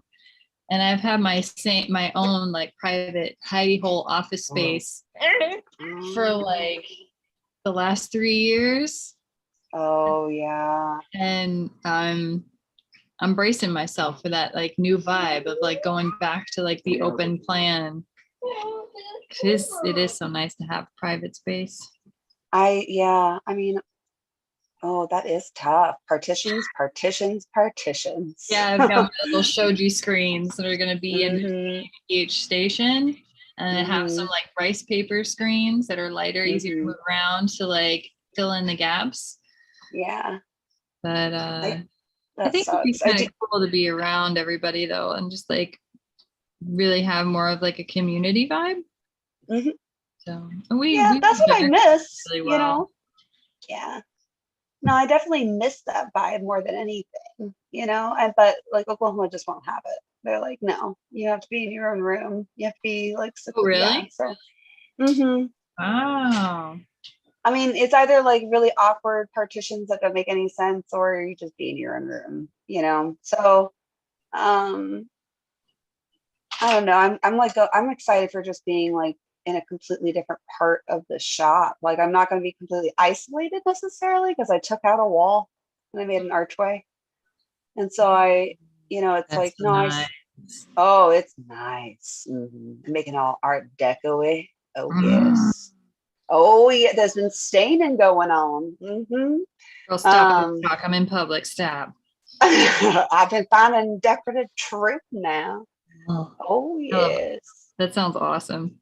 It's been, yeah, I've been obsessing over my epoxy resin projects. Like all the tabletops are now done with I have like bar tables everywhere for all our break spaces. So like, I don't know, like we have comfy as fuck couches, but then when I'm eating, I just don't really want to like sit because I just want to like keep the stamina up, you know?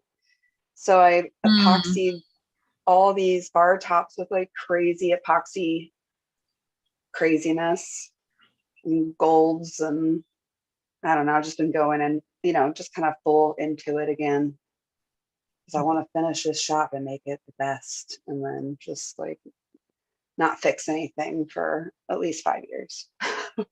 From what I hear, you've been pretty much like remodeling and working on stuff ever since you moved in.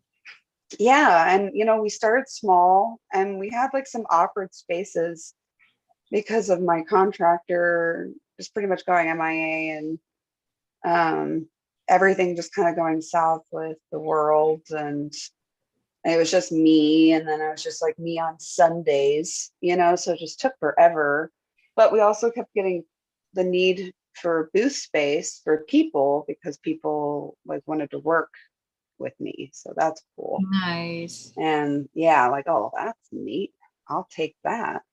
um and they're rad artists and rad souls, and I just wanted them to be a part. And so, you know, I'm like, yeah, I got real creative with my spaces, and I still had a lot of materials. And when like materials went up in cost a shit ton, I had like a whole upstairs of like 2x4s and Oh, like cool. weird. Yeah, I'm a kind of a pack rat for materials. So I have like all my tools, have everything. So I was just kind of like, well, I could just do it myself real quick, or a year. Oh, I think So like quick. there's a chandelier that's like the first thing I started on, and I think it's gonna be the last. Just taking that They've long all- to like come back Yeah, around and do it. yeah, and it's like so not important. It looks cool as it is, but like I have all the ends, and they all need to be hung, on Mhm. the chandelier. I have all like the jewels or whatever. Ah, So, and it takes forever.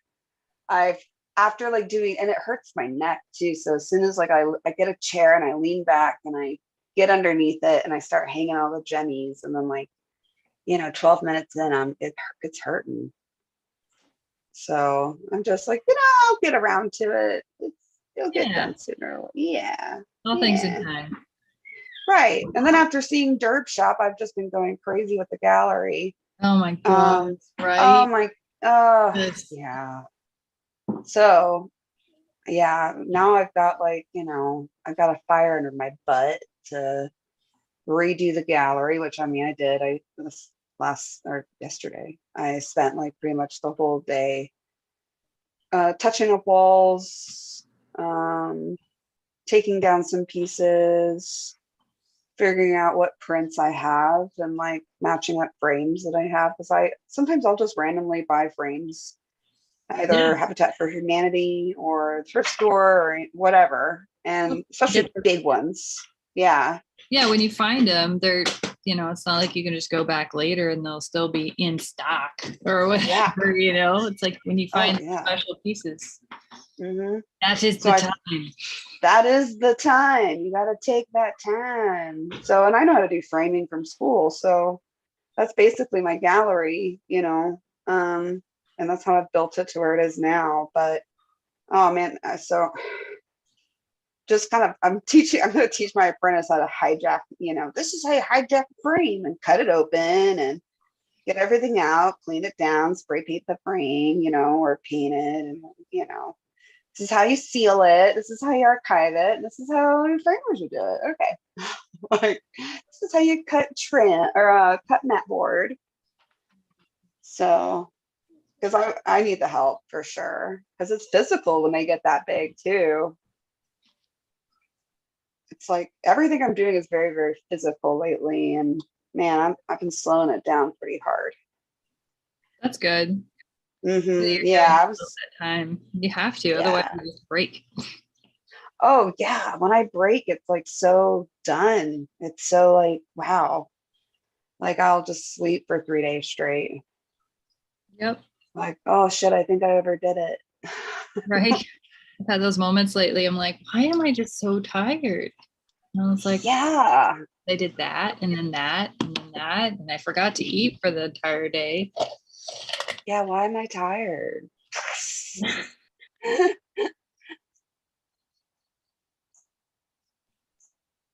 Just happens. Well, actually, I just talked to my doctor, and she was like, I was telling her about my sleepies, and she was like, well, you did have COVID. And I was like, yeah. Yeah, So she's like, there's that. So I don't know. She said to give it like another 2 months and see how I feel. But I'm like, man, I think that's my spry little self is just moved on, maybe, I'm and not that's all what I right. once was. Right. And that's okay. Yep. That's okay. That is totally okay. Because I've enjoyed like staring at birds a whole lot and painting and cats. The best things in life. I love watching trees, personally. Don't get me wrong. Painting staring at cats is great. Just like whenever anything's going on, it's just like I can just watch a tree and the leaves move. Yeah. And there's so much like life, and I mean, there's the theory of like fractals. If you watch trees, so if you ever like take any hallucinogenics, trees look like they're growing and shrinking and breathing. I wish that I had spent more time outside the one time I did do mushrooms. I feel like now I've missed out. And you Oh, need I just thought like that as a kid. to- I just displaced a lot as a child, and I would just look off into everything, and I would just look for shapes a lot of times. Like I would just let my imagination just like ramble on.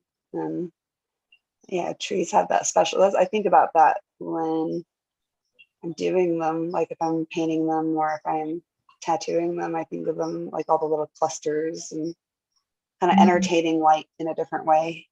Mhm. I It's love like that.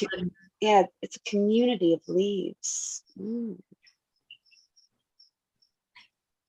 I don't know if you guys can hear that outside. There's a bird that's going crazy. Yes. I'm my apartment's like kind of in a forest. It's really odd. I'm only like 15 minutes from downtown in my studio, but in the part of town that I'm in, it's like super, super old. Mm-hmm. So everything's odd. Like the land is all oddly like graphed out from the city. So there's literally a patch of woods right behind me. And then for a good bit, and then eventually it's the interstate. And so you can kind of hear it echo, but there's like deer and foxes and owls. And so I have like bird feeders. I'm on the top floor, so I've got bird feeders everywhere. And it's like I live in like a little nature land. That's so idyllic. Yeah, like I have rainbow time. I feel like it's very important that as an adult that you invest in some rainbow window film, Mm-hmm. Mm-hmm. because rainbow time is the kicking time in this house. Mm-hmm. Mhm. Mm-hmm. Mm-hmm. I love rainbows. I have a rainbow hanger in like a couple of my windows at home. Mhm. I love it when it comes through, but it plagues my husband because he's like much more of like if he could live in a cave, that would work out really well for him. So Mhm. whenever the rainbows are coming through, that means there's direct light. And I'm over here like, and he's like,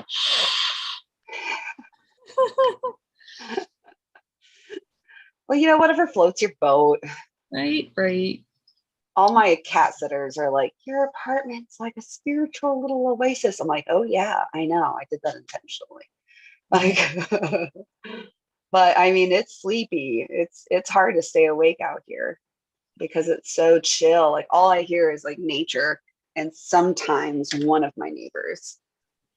But I only have like one neighbor. He's pretty cool.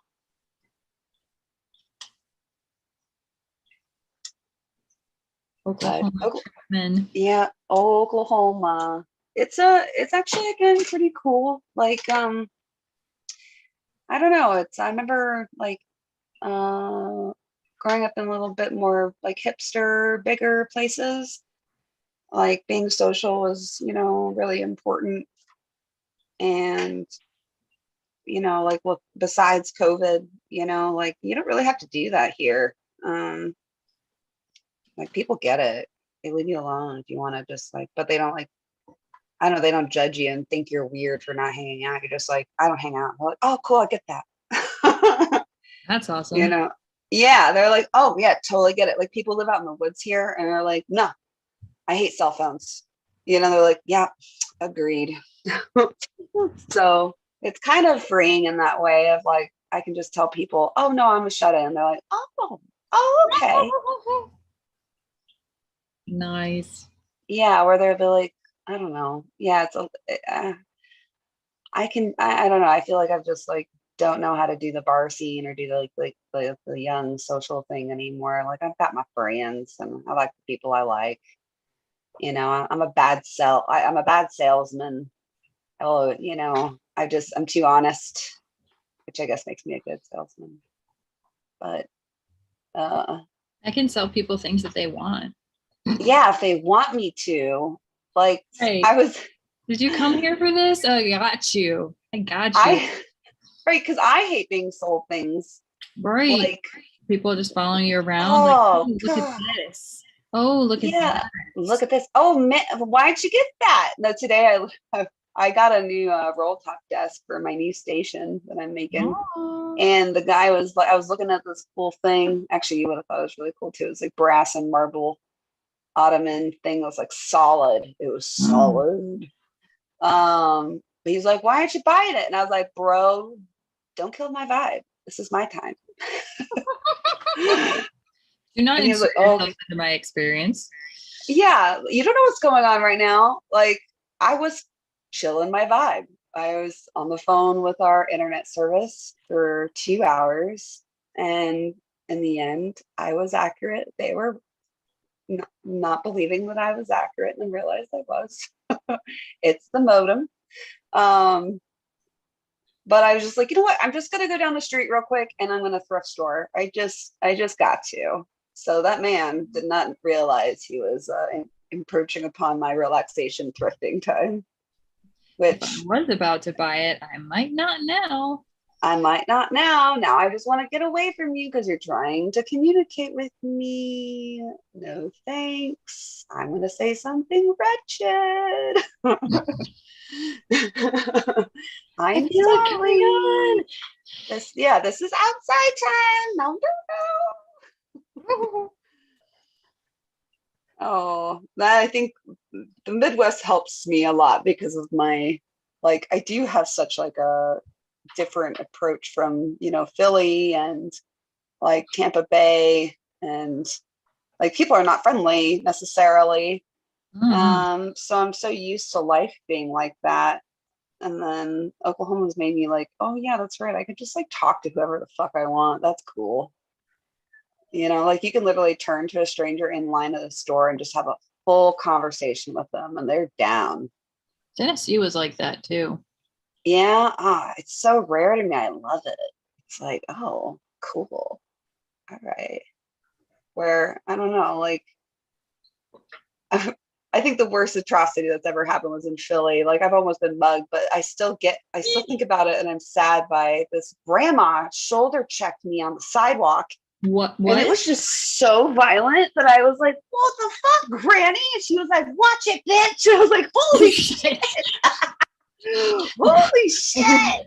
Wow. Like she knocked my bag off my shoulder and like just like ran into me, shoulder checked me because I was in her way. I was like, wow. Whoa. This place is fucked up. Yeah. So I was like, no, I don't think I want to move to Philly. That's cool. But everyone in Oklahoma will say, hello. Good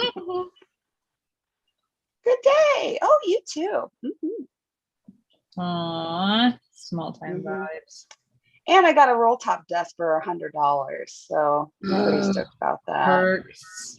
I was going to buy one for like $600 online. And then I found that one. I was like, well, that's kind of obvious what to do here. Yeah. So everyone that wants to come to Oklahoma, we will go thrifting. Bring another bag. It's some of the best thrifting you've ever done in your life. Excellent. Yes.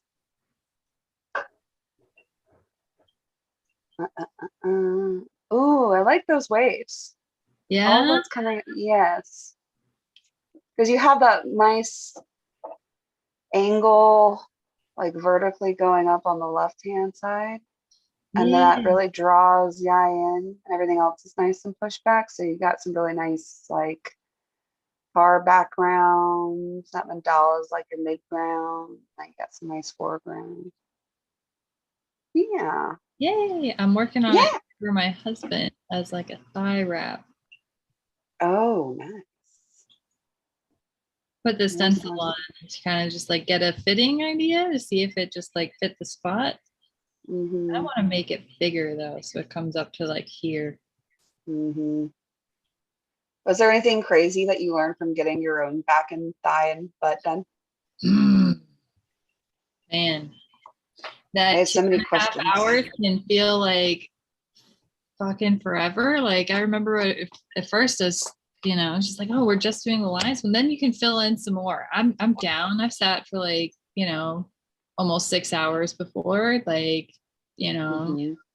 but it was just like crossing over so many different areas of my body, like taxed my body so much more than I realized that it would. Mm-hmm. And Fawn was totally right. Like she told me afterward, like she's like, you're gonna feel like you've been hit by a truck for the next couple days. And I was like, Mhm. okay, I don't think it's gonna be that bad, but all right. No, she's right. Oh, No, yeah. Pippin. Is that the Pippin? Is Oh, the Pippin yes. one? Here it comes. Oh, shadows. Okay. Bye, Pippin. That was a close one. That was Pippin. He's my big boy. Bye, Mom. That's Aw. Pippin on stable. You're not in trouble. You're not in trouble. You're not in trouble. Hi. He is the one that's usually attached to me. Like Mary wants me to hold him, and he sits on me like a koala, like his bottom legs wrapped around my waist. It's really quite bizarre. Aw. And then Pippin, even if he's playing with the others, will have one paw wrapped around my ankle, like I'm gonna protect him, and he'll be like swatting at his brothers and sisters. And yeah, he's always next to me. Aw. Yeah, Pippi is pretty cool. He's such a cool character. That's my show cat. He's gonna make me some money. Oh yeah, you're gonna take him to a show. I'm still like figuring out all the stuff they have to do. Like he doesn't know any tricks besides chase the thing. The laser thing. No, he has a little hot pink fluff ball that we have a course in the house, and he does it. So he needs to get better practice with being harnessed as well. And yeah, he needs like some hand tricks, and he does not do that. So we'll see. He's like, fuck your hand tricks. I once had a cat who I tried to get the harness on because I wanted to take him out for walks because he was like so obese. And, like you're supposed to like make sure he gets more exercise, right? And I'm like, great, harness, let's go for walks. It'll be fun. Yeah. And he just straight up said, fuck your harness. Like every time I would put him in it, he took one step the very first time and then just fell over. And then the next time he got in it, he just like would immediately just lay down. Even when I brought him outside and put the harness on to be like, hey, look, we're gonna do stuff. He just let me drag him for a little bit, you know, like he just laid down. Like, oh, no, what a baby. So yeah, they do that. They do that. There's Ooh, people. Megan. Hey, Megan and Kyle. Hello. Hello. Hello. How are you guys? I'm good. How are you? Good. What are you doing? Let's see. Doing some crabs. Ooh. Zoom in a little bit. I want to see you a little closer. Yeah, let me bring it closer. Oh, nice. Fun little crab designs. Oh, let me see. Are you in the Reinventing the Tattoo trimester too? Yeah. Yeah. Oh, nice. Oh, yeah, those are nice little fun ones. Nice. Very cool. Yeah. Well, hey, we're both doing oceanic. Nice. Nice. Yes. I'm doing the above water, you're underwater. Yes. How is that all going? That's like one of my dreams to vacay and actually like do a whole something with you guys. Like I listen in a lot, but I want to participate. Like you guys, I don't know. I'm like, of course you guys are seeing improvement, you know. How's it going? How long? Oh, me and Gabe were talking about it earlier. How long was the last like review with Guy? The critique? Yeah. Lasted for almost 4 hours, man. 4.5. It was 4.5 total? Yeah, close to 5 almost. Jeez, that was crazy. Cool. Yeah, right. Because it started at 9 and it wasn't over until like 2-ish. Right. Yeah, it was crazy. That's rad. I'll show up one of these days. You guys keep it up. Yeah.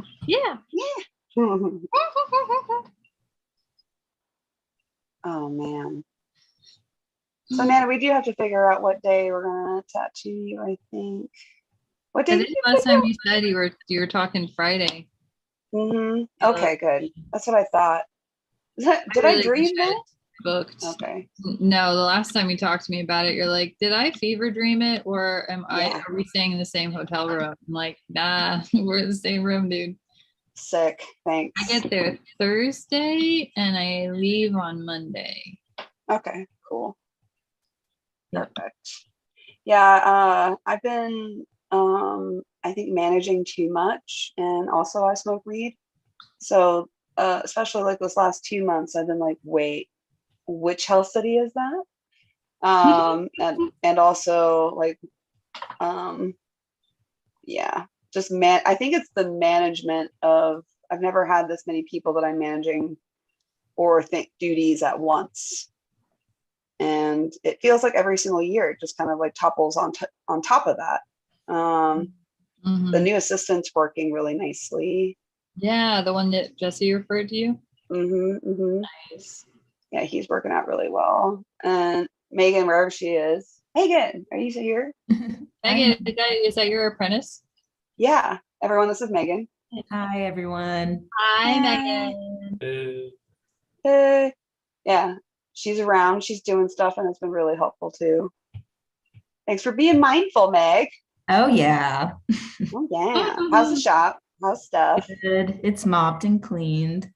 Oh my God, thank you. Excellent. Excellent. Wonderful. I was telling everyone earlier, I was like, she would be here, but she's also taking care of the baby right now, which is the studio. And how wonderful it's been too, that I'm like, oh yeah, like I have all these ideas and I can just give them to you to draw. And how nice that is. You know, I'm like, these ideas need to be born. Someone do them before someone else does them. And that's been really fun, I think. What's the coolest thing that I think you've drawn in the last month that you like? I really like animal skulls as of late. Yes. I think that's probably been my best flash sheet recently. Yeah, your skulls have been pretty nice. Thank your you. details to how like the bone structure has been pretty on point, and I can appreciate that. Thanks. Yes. Anatomy is important. Mm-hmm. Megan, what are you drawing? I am drawing an Aphrodite bust. Ooh. Yeah. Ooh, very nice. Greek stuff. Ooh. I remember in middle school, I was like, I know everything about Greek mythology. Dude, I love Greek mythology. Right? But now I can't remember a goddamn thing. Isn't that how 90% of stuff from school works? I think so, yeah. Especially from college. Like all those biology, like scientific terms forever. It would roll off my tongue like child's play. And now I can't like remember most of it. It's totally different when you're using it like every day though. Yeah. Like The language. Oh yeah, if you don't use it, you lose it. Yep. So I really figured like, you know, having a good apprentice is like a double awesome moment, because at least like someone's actually listening to me while I describe stuff. So if something doesn't make sense, they can like check me on it, because they're like, what? And then I realized I'm like, oh yeah, okay, this is how I actually do something. I don't know. I've been kind of like, oh yeah, I know how to do that, but like never had to actually put it to words. Yeah. Yeah, I've struggled with that with my apprentice too. Kind of like, just watch what I'm doing for a minute. What does this look like to you? Like the more inquisitive they are, the more I don't like feel like I'm struggling with that dialogue. I'm just like, True. yeah, Yeah, like I'm like, tell me how you're confused. Okay, here we go. And then I can go from there. That makes a lot of sense. But yeah, I mean, but we've been real slow. I mean, Megan, what do you think about needles? Oh, they're pretty cool now that I know how they're working more. Yeah, I know. I finally like went over like all the different styles, like what the language is for them, groupings, like, everything from like what's a round shader, what's a line, what the difference between a 10 taper and a 12 taper is. And that's like some of my fun. That's like my greatest moments in tattooing. It's like figuring out algorithms for needle groupings for projects. That's cool. I heard you talk But about, I'm I think when you were when you did that interview with Mark from, is that right? From Needle Jig? mm-hmm. Yeah. You can Oh yeah. Yeah, me and Mark will go on and talk needle talk for hours.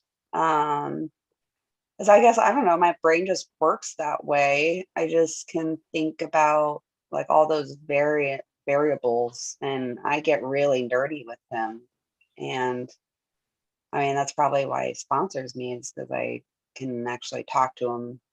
And there's been several times where he was making the cartridges. I would like come up to him and give him feedback, you know. Mhm. And he's always really appreciated that I could do that with them. But yeah, it's like that's some of the joys, is like figuring out about like skin types and what the different tapers and how they act with your machines. And I just love like the diversity of needles, because when we started, it was very, very limited. One, because I couldn't afford the tubes that they could go in. Three, Right. or like two, yeah. Like Yeah. you couldn't have them ordered because they were like some weird account that you had to use from your coworker, because like, I didn't know somebody who knows somebody. yeah, or like there's some guy in a van and you don't understand what the hell the box says, but fuck it, buy it, you might use it. So now it's kind of like, I don't know, I went crazy, for majority of my career, buying every single needle grouping I could to figure it out and see what I could use it for.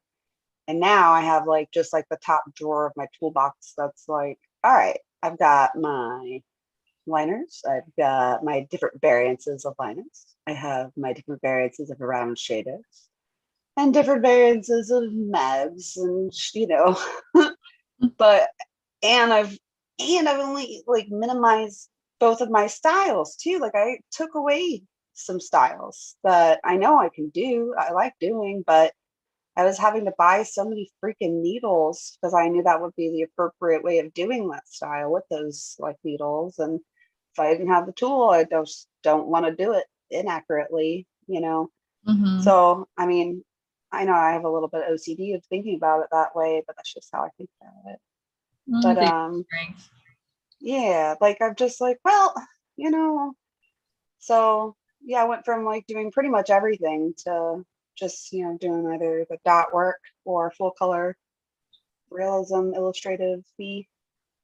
But yeah, I don't know, it's like very rare now I'll get someone that wants like a black and gray, like smooth, realistic black and gray piece or anything like that. Cause I just like, nah, I just, I stopped buying the 8 round tape or the 8 tapers. Mm-hmm. That's the only reason why I would even have them. So, I could just like, oh, but I have an artist that does black and gray. So come over here, you know? Yeah. And that's kind of how I think about it, I've been trying but to refer people out to the other artist at the shop, and she just hasn't been like following through as very well with like emails and stuff. mm-hmm. I had to like just open my books up to people I referred, and they had, they're like, I just can't do it, or it didn't show up. I don't know. Yeah, I don't know. Oh, that sucks. I know, I hate being a referral service to people who don't want to be or who can't handle the referral. But I mean, that's also like, maybe it's like a little, maybe there's got to be some sub language of like, hey, if I'm giving you a referral, but it doesn't work out, it's not on me. Right. Yeah. Yeah. Cause I've I been feel trying to responsible just, for it 'cause it's like my shop, you know, and people are like, you know, wanting to get tattooed by me. It's like, sorry, my books are closed and I do not have the capacity to open them right now. But mhm, here's a but person here, perfectly capable of doing this lettering and whatever it is that you're wanting. right. And then, yeah, I know we have a shop meeting coming up. Ooh, and Megan, you get to see me at shop meeting time. She's learning the difference between cool, chill Nay versus let's work and get her done Nay. But yeah, I don't know, like people have just been real late and kind of laissez blah. And I get like after, we've been through a lot. I get that, you know, we all have Mhm. anxiety issues. I totally am there. What the fuck, like my anxiety has been like insane. It's been almost, I don't know, crippling at sometimes, but when you walk into your tattoo studio, that's your sanctuary place. It's not your place of being like miserable or behind and hasty and flustered. And, like, I don't know. I've just always like, that's always been a rule of every shop I've ever worked in. It's like, just don't bring your shit into the shop. Like Yeah. that's your own personal stuff. If you're being late and you're making your clients wait around and making your coworkers like host your client, just to make them feel comfortable, that's putting your coworker out. That's uncomfortable. And I think like, yeah, like we are all being served right now. Like we're all busy, we're all booked, we're all like closing our books. But that doesn't mean it's going to be keep happening. And I think, some people are just forgetting that, we could lose the surge at any second. Very, It's, you very have good to like, point, man. you got to like tend to your clients. You got to respect them. You got to like remember, even if they are a little bit of script, like you got to get your shit together and get to work on time. So they feel like they're important too. Mhm. Cause I mean, I've been pretty, calling it close a couple days. And even that, like, I just want to kick my own butt because, getting out the door is sometimes hard when you have to do like 1,000 errands beforehand. But I'm like, well, I'm gonna do it. It's just like, Yep. it's like you just have to do it. Things could be worse. So Yeah, you could not have a yeah. shop to do any of that in. Yep. So I Yeah, keep you could. reminding myself. Yeah. It could be worse. I could not have a shop to move to. Yep. It could be a lot worse. Oh. Yeah, I think a lot of employees or a lot of tattoo artists forget that their bosses could just like leave. I'm sorry I laughed maliciously, but it's been really a hard 2 years. Like I'm sure there's other shop owners that will listen to this and be like, okay, you know what? Yes, I will agree to that. But I think a lot of people don't think it that way. Like, yeah, we have responsibilities and leases and all these things, but we could just pay those leases off and then just like leave and be like, all right, bye. You don't have a shop anymore. We're closing the door. Like, we could just do that. I am done managing the circuits. Fend for Yep. yourself. And goodbye. Yes. This was not a Wendy's. So I don't know, I'm not feeling that. I love my studio. I love my space. It's like fucking gorgeous. Like the artists that I have work really hard. Nice. But then, sometimes I'm just like, want to be like, do you guys like treat your clients just a little bit better? Just a little bit better. Or if I'm like pushing them clients and they don't get back. I mean, we hear all the crap on the emails, Oh my Lord. And I'm constantly, I'm like, I don't know, how do you feel? Like, I'm like defensive of my people until it gets absolutely cray cray. Like, I don't know. I've been having just like the weirdest issues pop up with clients and that contact me as the owner. And one particular, as an example, was someone just wanted to be heard. She got tattooed twice by the same artist, and then just had a lot of complaints of like how she didn't think he artistically like gave a shit. Mm. I know, and I was like, well, let me see the pieces, and I'm like, well, those are dope. Yeah. I'm pretty sure, like, yeah, that's him. That's Yeah. him putting his, yeah. Well, and so, I spoke with him. I was like, yeah, I mean, maybe there's just like something she wants to add or take away, and like reach out to her, and then she was super embarrassed that he reached out to her. And she was like, I what, didn't like, what yeah, is she was like, I didn't want you to say lady? anything. Yeah, I was like, well, what do you mean? You Like, came to don't me you with want a to make it problem. better? Yeah, like You don't want to you walk came around with to this thing that you're like, oh, I feel like they phoned it in. I'm gonna complain about it, and that's the end of things. No, ma'am. no, ma'am. So, she was like, I just wanted to be heard. And I'm like, what? What? Why? Why would you torture me? Like, why am I a whipping boy for your emotions? I'm sorry. Now this is a thing. Wait, what? You don't want me to fix the problem? You just want to complain to me and not have me do anything about it. Okay, that's weird. But I mean, we're part of the generation that's not like, no, it doesn't have to be your way. It's actually got to be our way a little bit, boundaries and stuff. I feel like I'm fully capitalizing off of this because also I wasn't allowed to have boundaries in my first 10 years of tattooing. So I'm living it up. Yeah. Instead, just do what they want kind of vibe. Well, I do like to talk to people, I've always been real personal. And if anyone's ever upset, like we do so many tattoos, like we don't get a whole lot of like negative response, but I mean, if you do so many tattoos, there's going to be like one out of like 1,000, Mhm. So, I mean, every single time that there's something going on, I mean, I'm always like very much, let me reach out to you, let me speak to you, like let's come to a human ground because I want to hear the whole thing. And I don't know. It's just, I try to be open with people, but Sometimes people just don't have the capacity for that though. yeah, I don't feel like it's right that I'm judge and jury. Like, or they expect me to be that as a business owner and tattooer with certain things. I'm like, well, yeah, by telling me their issue and not have me have my hands tied about resolving the issue. Right. Yeah, like, well, okay, I'm just gonna, I feel like we're all just like keeping it together. I don't know, every shop owner that I know is like, we're all being successful, we're all doing it, we're kicking ass.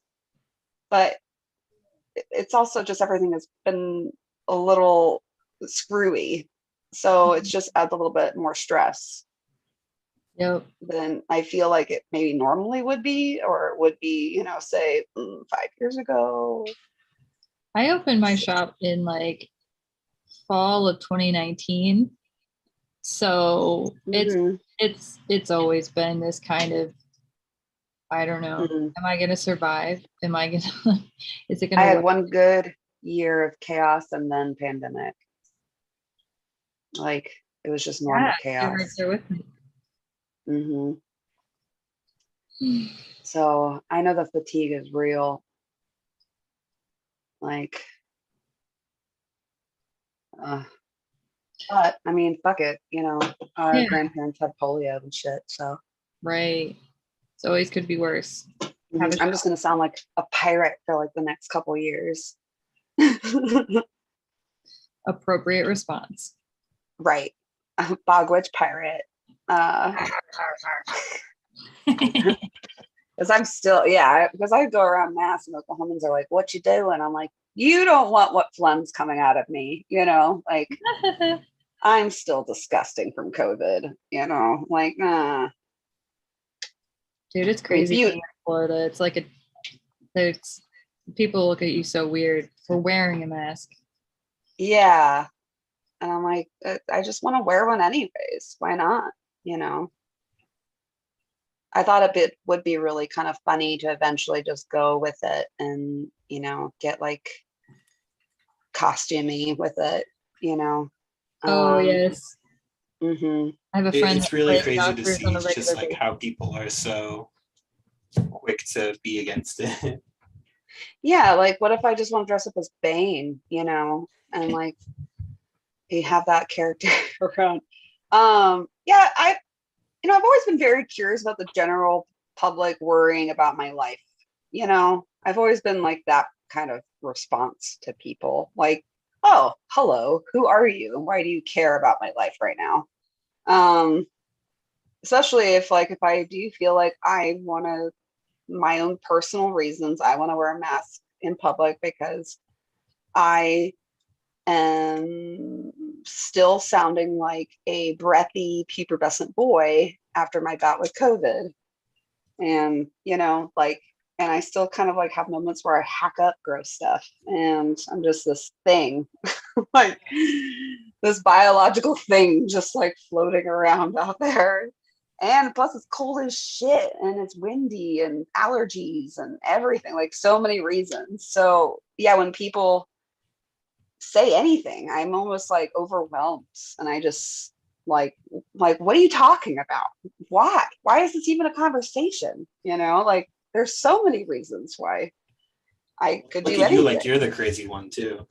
Yeah, I know. But I mean, a lot of people, this isn't the first time people have feared people just because of what they were told or what they assume, like us being tattooed folk, especially, I think, know and realize what that is, like being looked at and people think you're going to rob them just because you have like pretty flowers tattooed on your arm.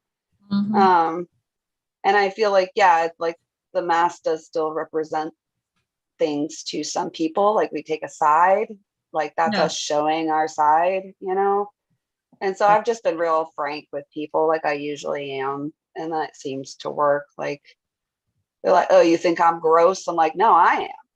And they're like, oh, what? I am, and I don't want you to catch it. Yeah, like I don't want to kill your grandma. I'm disgusting, so that usually that takes care of it. But I don't know, it's just the world we're in, fuck it. They're gonna think I'm either a prostitute or I'm, attacking them personally just by walking out my door and what I look like. So fuck it. I'm kind of used to it. Yeah, yay. Fuck them. Yeah, fuck them. What is that from? Oh my gosh. I think what is that from, Amanda? No idea. I just said it because it sounded appropriate. I'm gonna think about this. It's gonna come to me. I think it is from something. Kyle, is there some homework for the critique with Guy tonight? There is not, no. Oh, thank goddess. I can tell you're obviously working on fit and flow. And I was like, wait, we talked about this and doing several thumbnails. Like, no. No, I do some work with him on the side. And so this is mine for the week, is doing some fit and flow exercise. Oh, nice. That's awesome. Oh, nice. I know I'm seeing what you're making now. It looks cool. I'm working on I have like a new moleskin book that I get to nerd out on, and I've been filling up with thumbnails for new sleeves. Because now that I have all my beautiful backs and ends that I'm working on, now I'm like, I think I want some sleeves in there. Let's break it up a little bit. Dude, I'm so stoked about this. I've dropped trowel for so many people. Oh, fuck yeah. Look at it. Look. What? This is awesome. Oh, I love it. Yes. Yes. I know, it's like, it's so, yeah. I can't wait to get all that background in there. I mean, then, I have many crazy ideas. Money. Okay, I take them all. Yes. Very good. Very good. No, I'm stoked. I'm like, most of my projects right now are just like these overwhelmingly colorful, big, bright, crazy pieces. And I'm just so stoked. It's like I set them all up maybe like 4 years ago, Oh, you know, like kind of like dance with the idea, started showing people that I can do them, you know, started advertising it. And now it's like coming to fruition. I'm like, yes, Nice. yes. And I like, yeah, COVID helped in the shutdown. I hate saying helped, but I did draw like all those spirits, and I've sold 2 of those. So those are some big old back pieces and like full back, you know, no one's skipping out. So I'm pretty stoked. Yeah. It's a different process though. Like, oof, my neck hurts, everything hurts. Dude, talk about that a little bit, like positioning yourself for like back piece, like tattooing. Were you standing the entire time you were working on my back? For your shoulders, I was, and for the top of your rumpus, I was, and yeah, actually, I can talk about that. So that's one of the reasons why I like doing the whole outline to begin with. Like, I understand it's everyone's different flavor, but for me, if I can like guarantee that the outline is there, really session by session, I can dictate like where my body's at.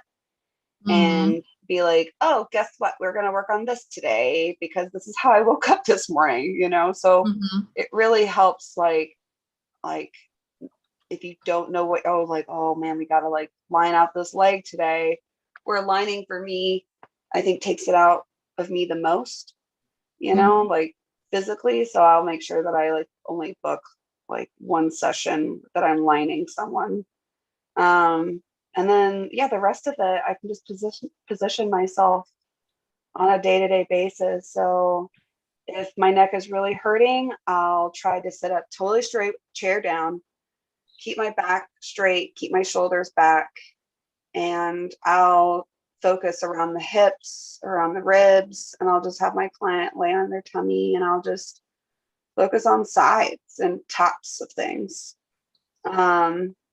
And then, you know, if I need a break from that, then I can like stand up and push the table all the way up.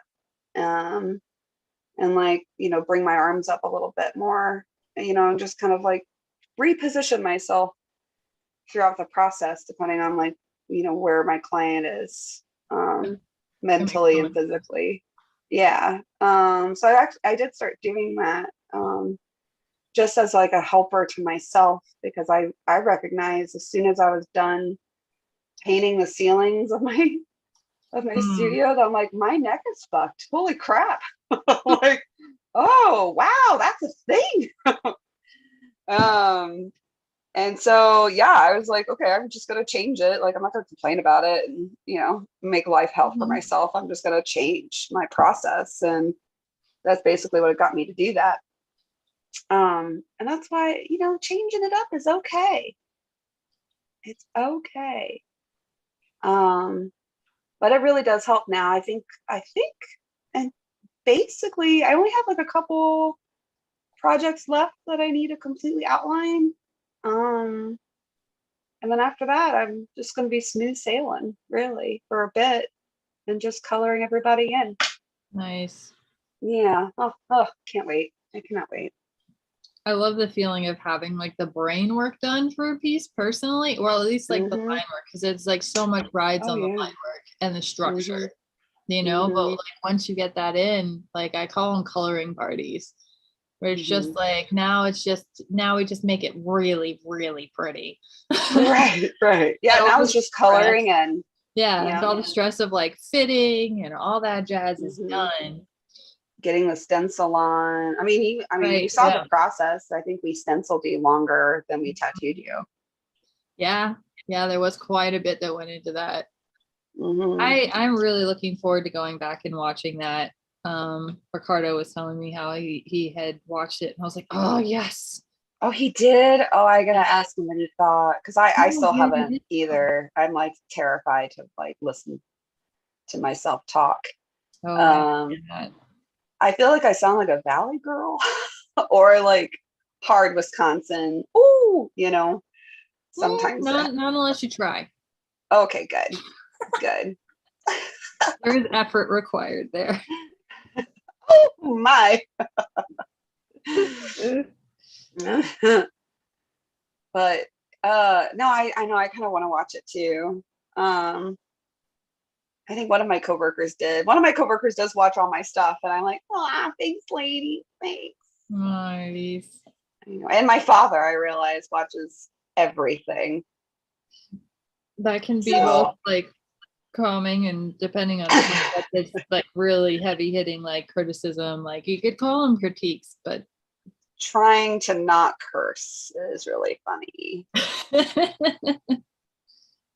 Not curse as much, but he does fast forward. If we're just talking nonsense, he'll fast forward, and just so he can see like the painting when I'm done. Aw. So I'm like, okay, you're a smart man, because we just talk shop, Dad. I was like, oh, okay, good. So he's like, I'm not missing anything, right? I'm like, no. But no, I think it's sweet. Thanks, Dad. Yeah. Yeah. Yeah. Mm. My dad calls that the Mandy bird. Yeah. Yeah. So how long have you guys been apprenticing? Like a month. Oh yeah. Yeah. Ooh, I like that. Expressive line. Oh yes.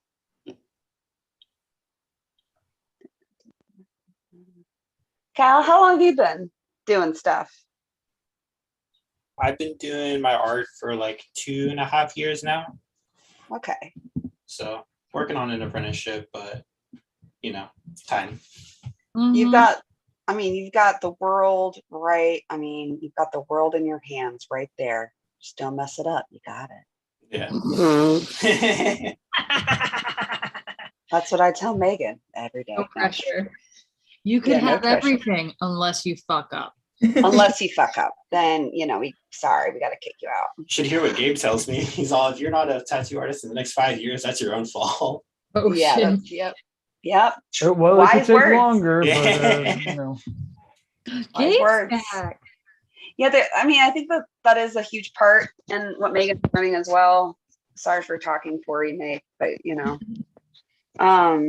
is that like your apprenticeship can only go so far, and you don't have to say fuck you to me, but I think there is a grand point of where you tell your mentor to go fuck off, and you like leave the nest and like do your own shit.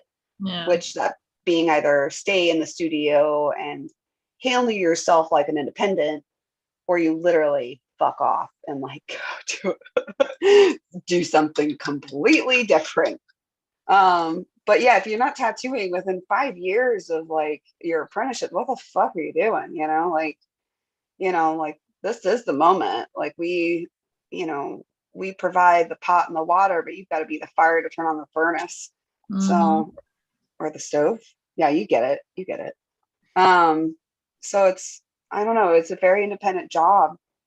And tattooers are fucking weird. We're like, I don't know. I don't want any more assholes in this community. We've had enough.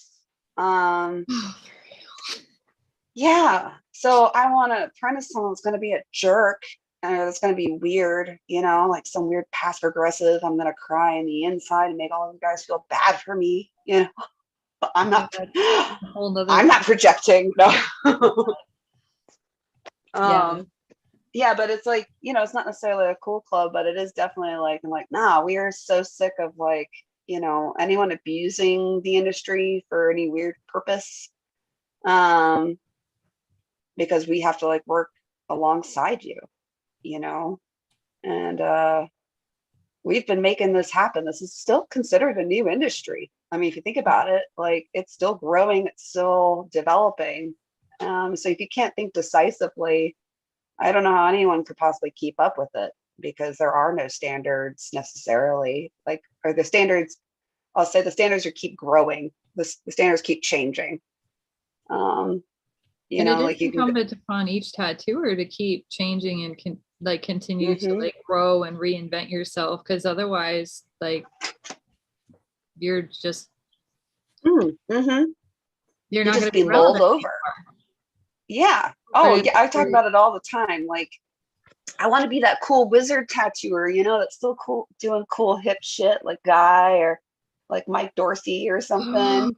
They You are know, like wizards. they're wizards. And I That's want to be a cool awesome. wizard. I don't want to be that like weird beat shop, and no offense, but like have like, that weird beat shop where I'm like collecting weird sunglasses in my display cases. And I'm like, I'm still doing single needle fairies, like I don't want to be that person that just like stopped growing and that stopped contributing and like just kind of festered away in my own little weird mad house. I already have 3 cats. I'm like halfway there. You got to really keep an eye on that shit, Renee. I know. I literally asked the question, do you guys think it'd be weird if I made shit out of my cat's fur? Depending on what you make. Yeah. Well, I thought, because I found this book on it, like how to felt your cat's hair, and like they have little finger puppets that look like cats.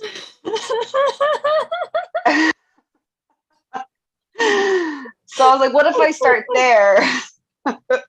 What a jumping point. Yeah. And then see where that takes me, Yeah. but I could make sweaters. Happen. Oh Oh man. Socks. You could be a Pippin. Oh man. Well, they're Pippin beautiful. cosplay made out of Pippin. I mean, I can literally make a small cat out of all the little fuzzies that I pick off my clothes after I wash and dry them. Like they clump into these perfect little dreadlocks that look like little sea anemones, and they intertwine. I could just go like this. Boom. I have like a ball of pliable material. I feel like I've been putting it in my compost. But I feel like I'm wasting this natural resource. Yeah. Yeah, Make more you cat are toys. totally missing the boat on that, Renee. Oh yeah. Yeah, I could be making more cat toys for them. It's true. They do love the taste of their own hair, which is so weird. Oh man. Oh man. Yeah, it's been a dark winter. Let's just say that. I kind of want to finish all these octopuses because I have another octopus thing in mind. And I don't know. I haven't done any like dark, brutal, evil stuff in a while. I've just been playing around with textures for the last couple years. And this whole transcendent like theme with the octopuses, but I've been really thinking about like something a little darker for our age, and I don't know, I've been having I'm like, I need to get these things done. I have a whole other thing that I need to start. It is time. It is time. It is time. So I don't know. Last time I was talking last month, like, oh yeah, I have total availability to have my own show right now, and I need to take that up. Nice. So it's kind of put the fire into my butt, but I'm, slowly working through it. Ooh, bless me.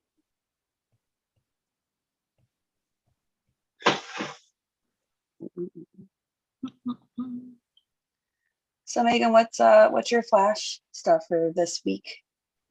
Turn it like this. Finishing. one.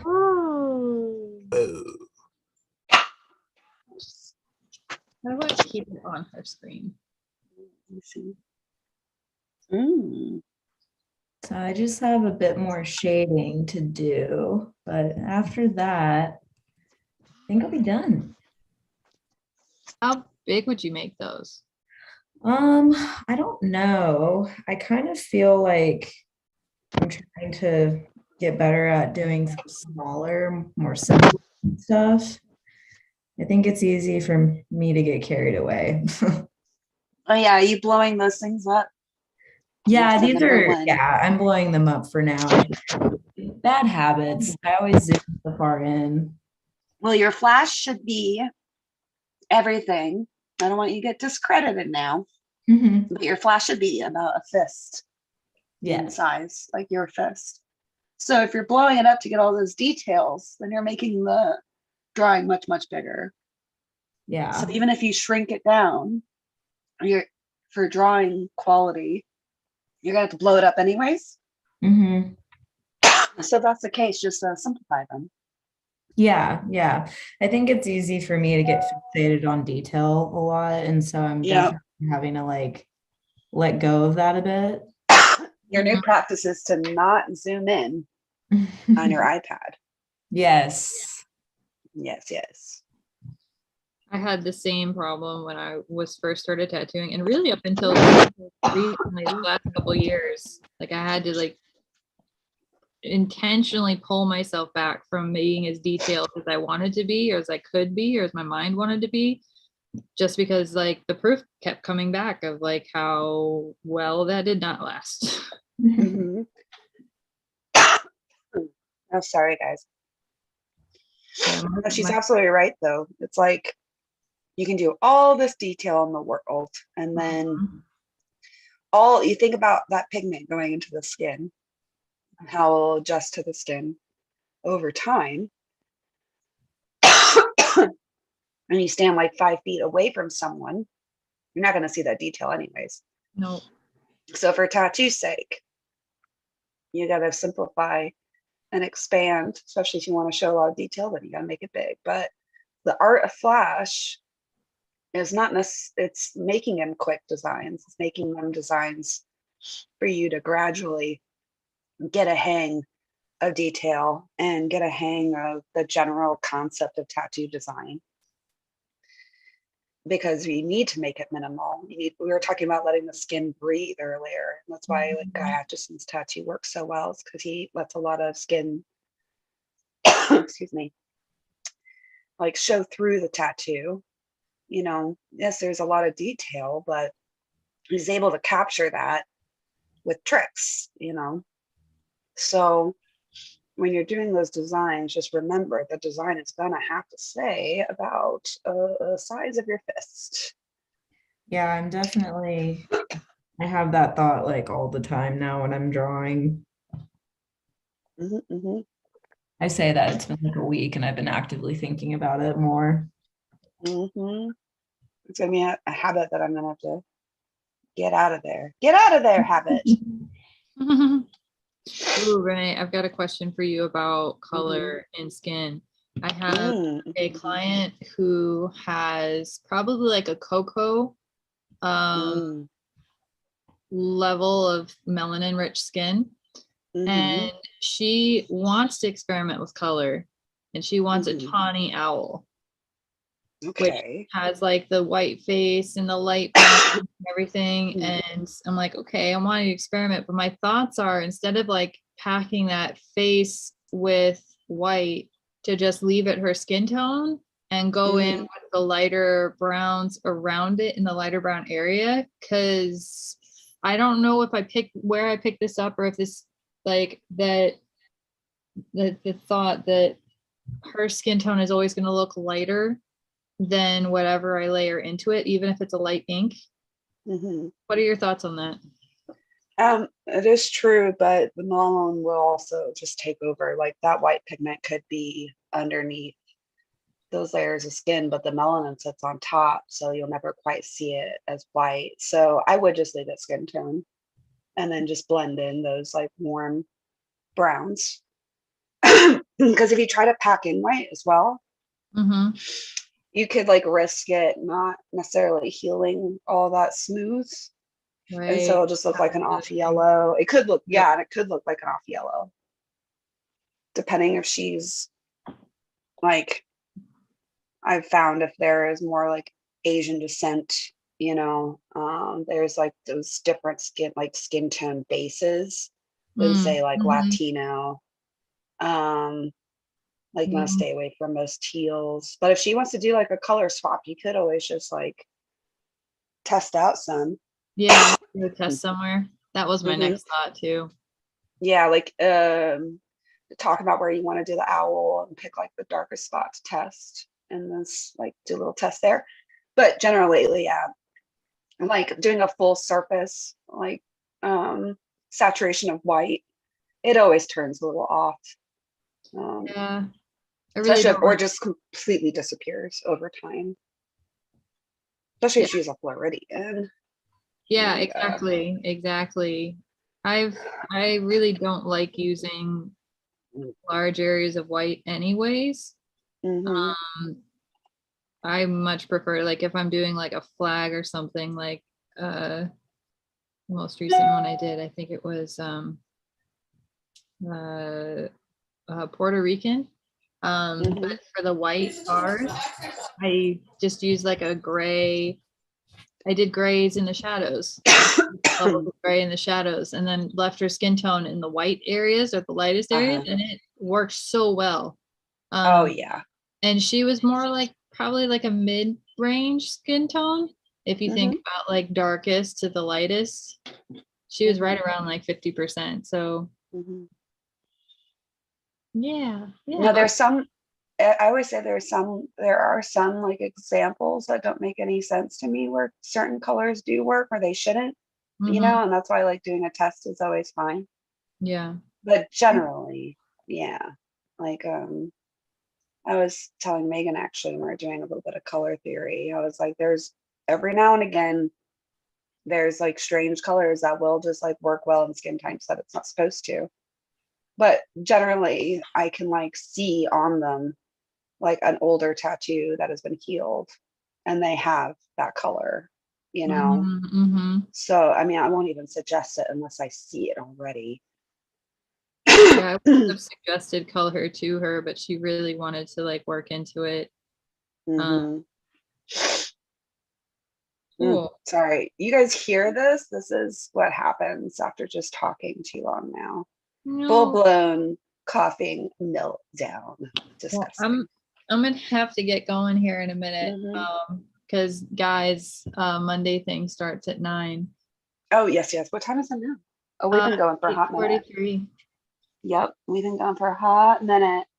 And everybody's got to so do. good to chill with you, dude. I know. I can't wait to see you. We're gonna have a blast. And you won't be feeling like you got totally hit by a truck next time you see me. Nah, man, next I wanna sit for as long as I can. I mean that's I know. Especially if we're doing it near the first day or something. Like that gives me time to recover during the convention, you know. I'll be fine. Yeah, exactly. I will survive. Cool.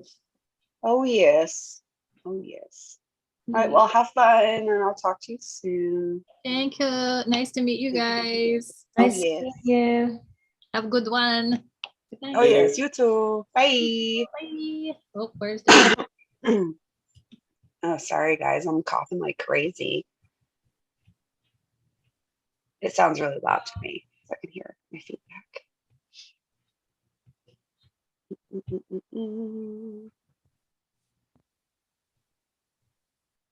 So Kyle, what's the craziest thing that they're having you do for your apprenticeship so far? Well, I'm not like in an apprenticeship yet. Well, so yeah, but I mean, how can I rephrase this? Being vetted for an apprenticeship. What's the craziest thing that they've had you do?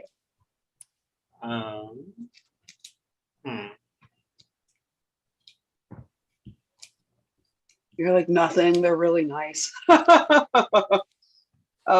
Which is good. What do you mean, like in a shop? Because I'm not in a shop yet.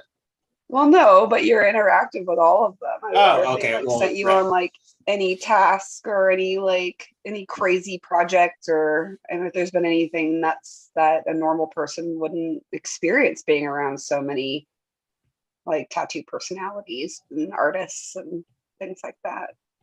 I haven't gotten anything into too crazy though. So. Oh, that's good. Fairly normal. Yeah. Well, cool. Very cool. I know back in the day, used to be just like wild. I don't know. It's somewhat like I never felt bad for anyone. It wasn't that kind of wild, but like just to be like amongst it, if you're a youngin trying to get into the craft, like it would be a very chummy invitation of doing like crazy things. maybe art wise or task wise or errands wise, or show that you would be down for, helping out. But I like the fact that it's a little bit more like artful these days, and that I know it's growing to be something a little bit more studious. Yeah, definitely. That's hallelujah.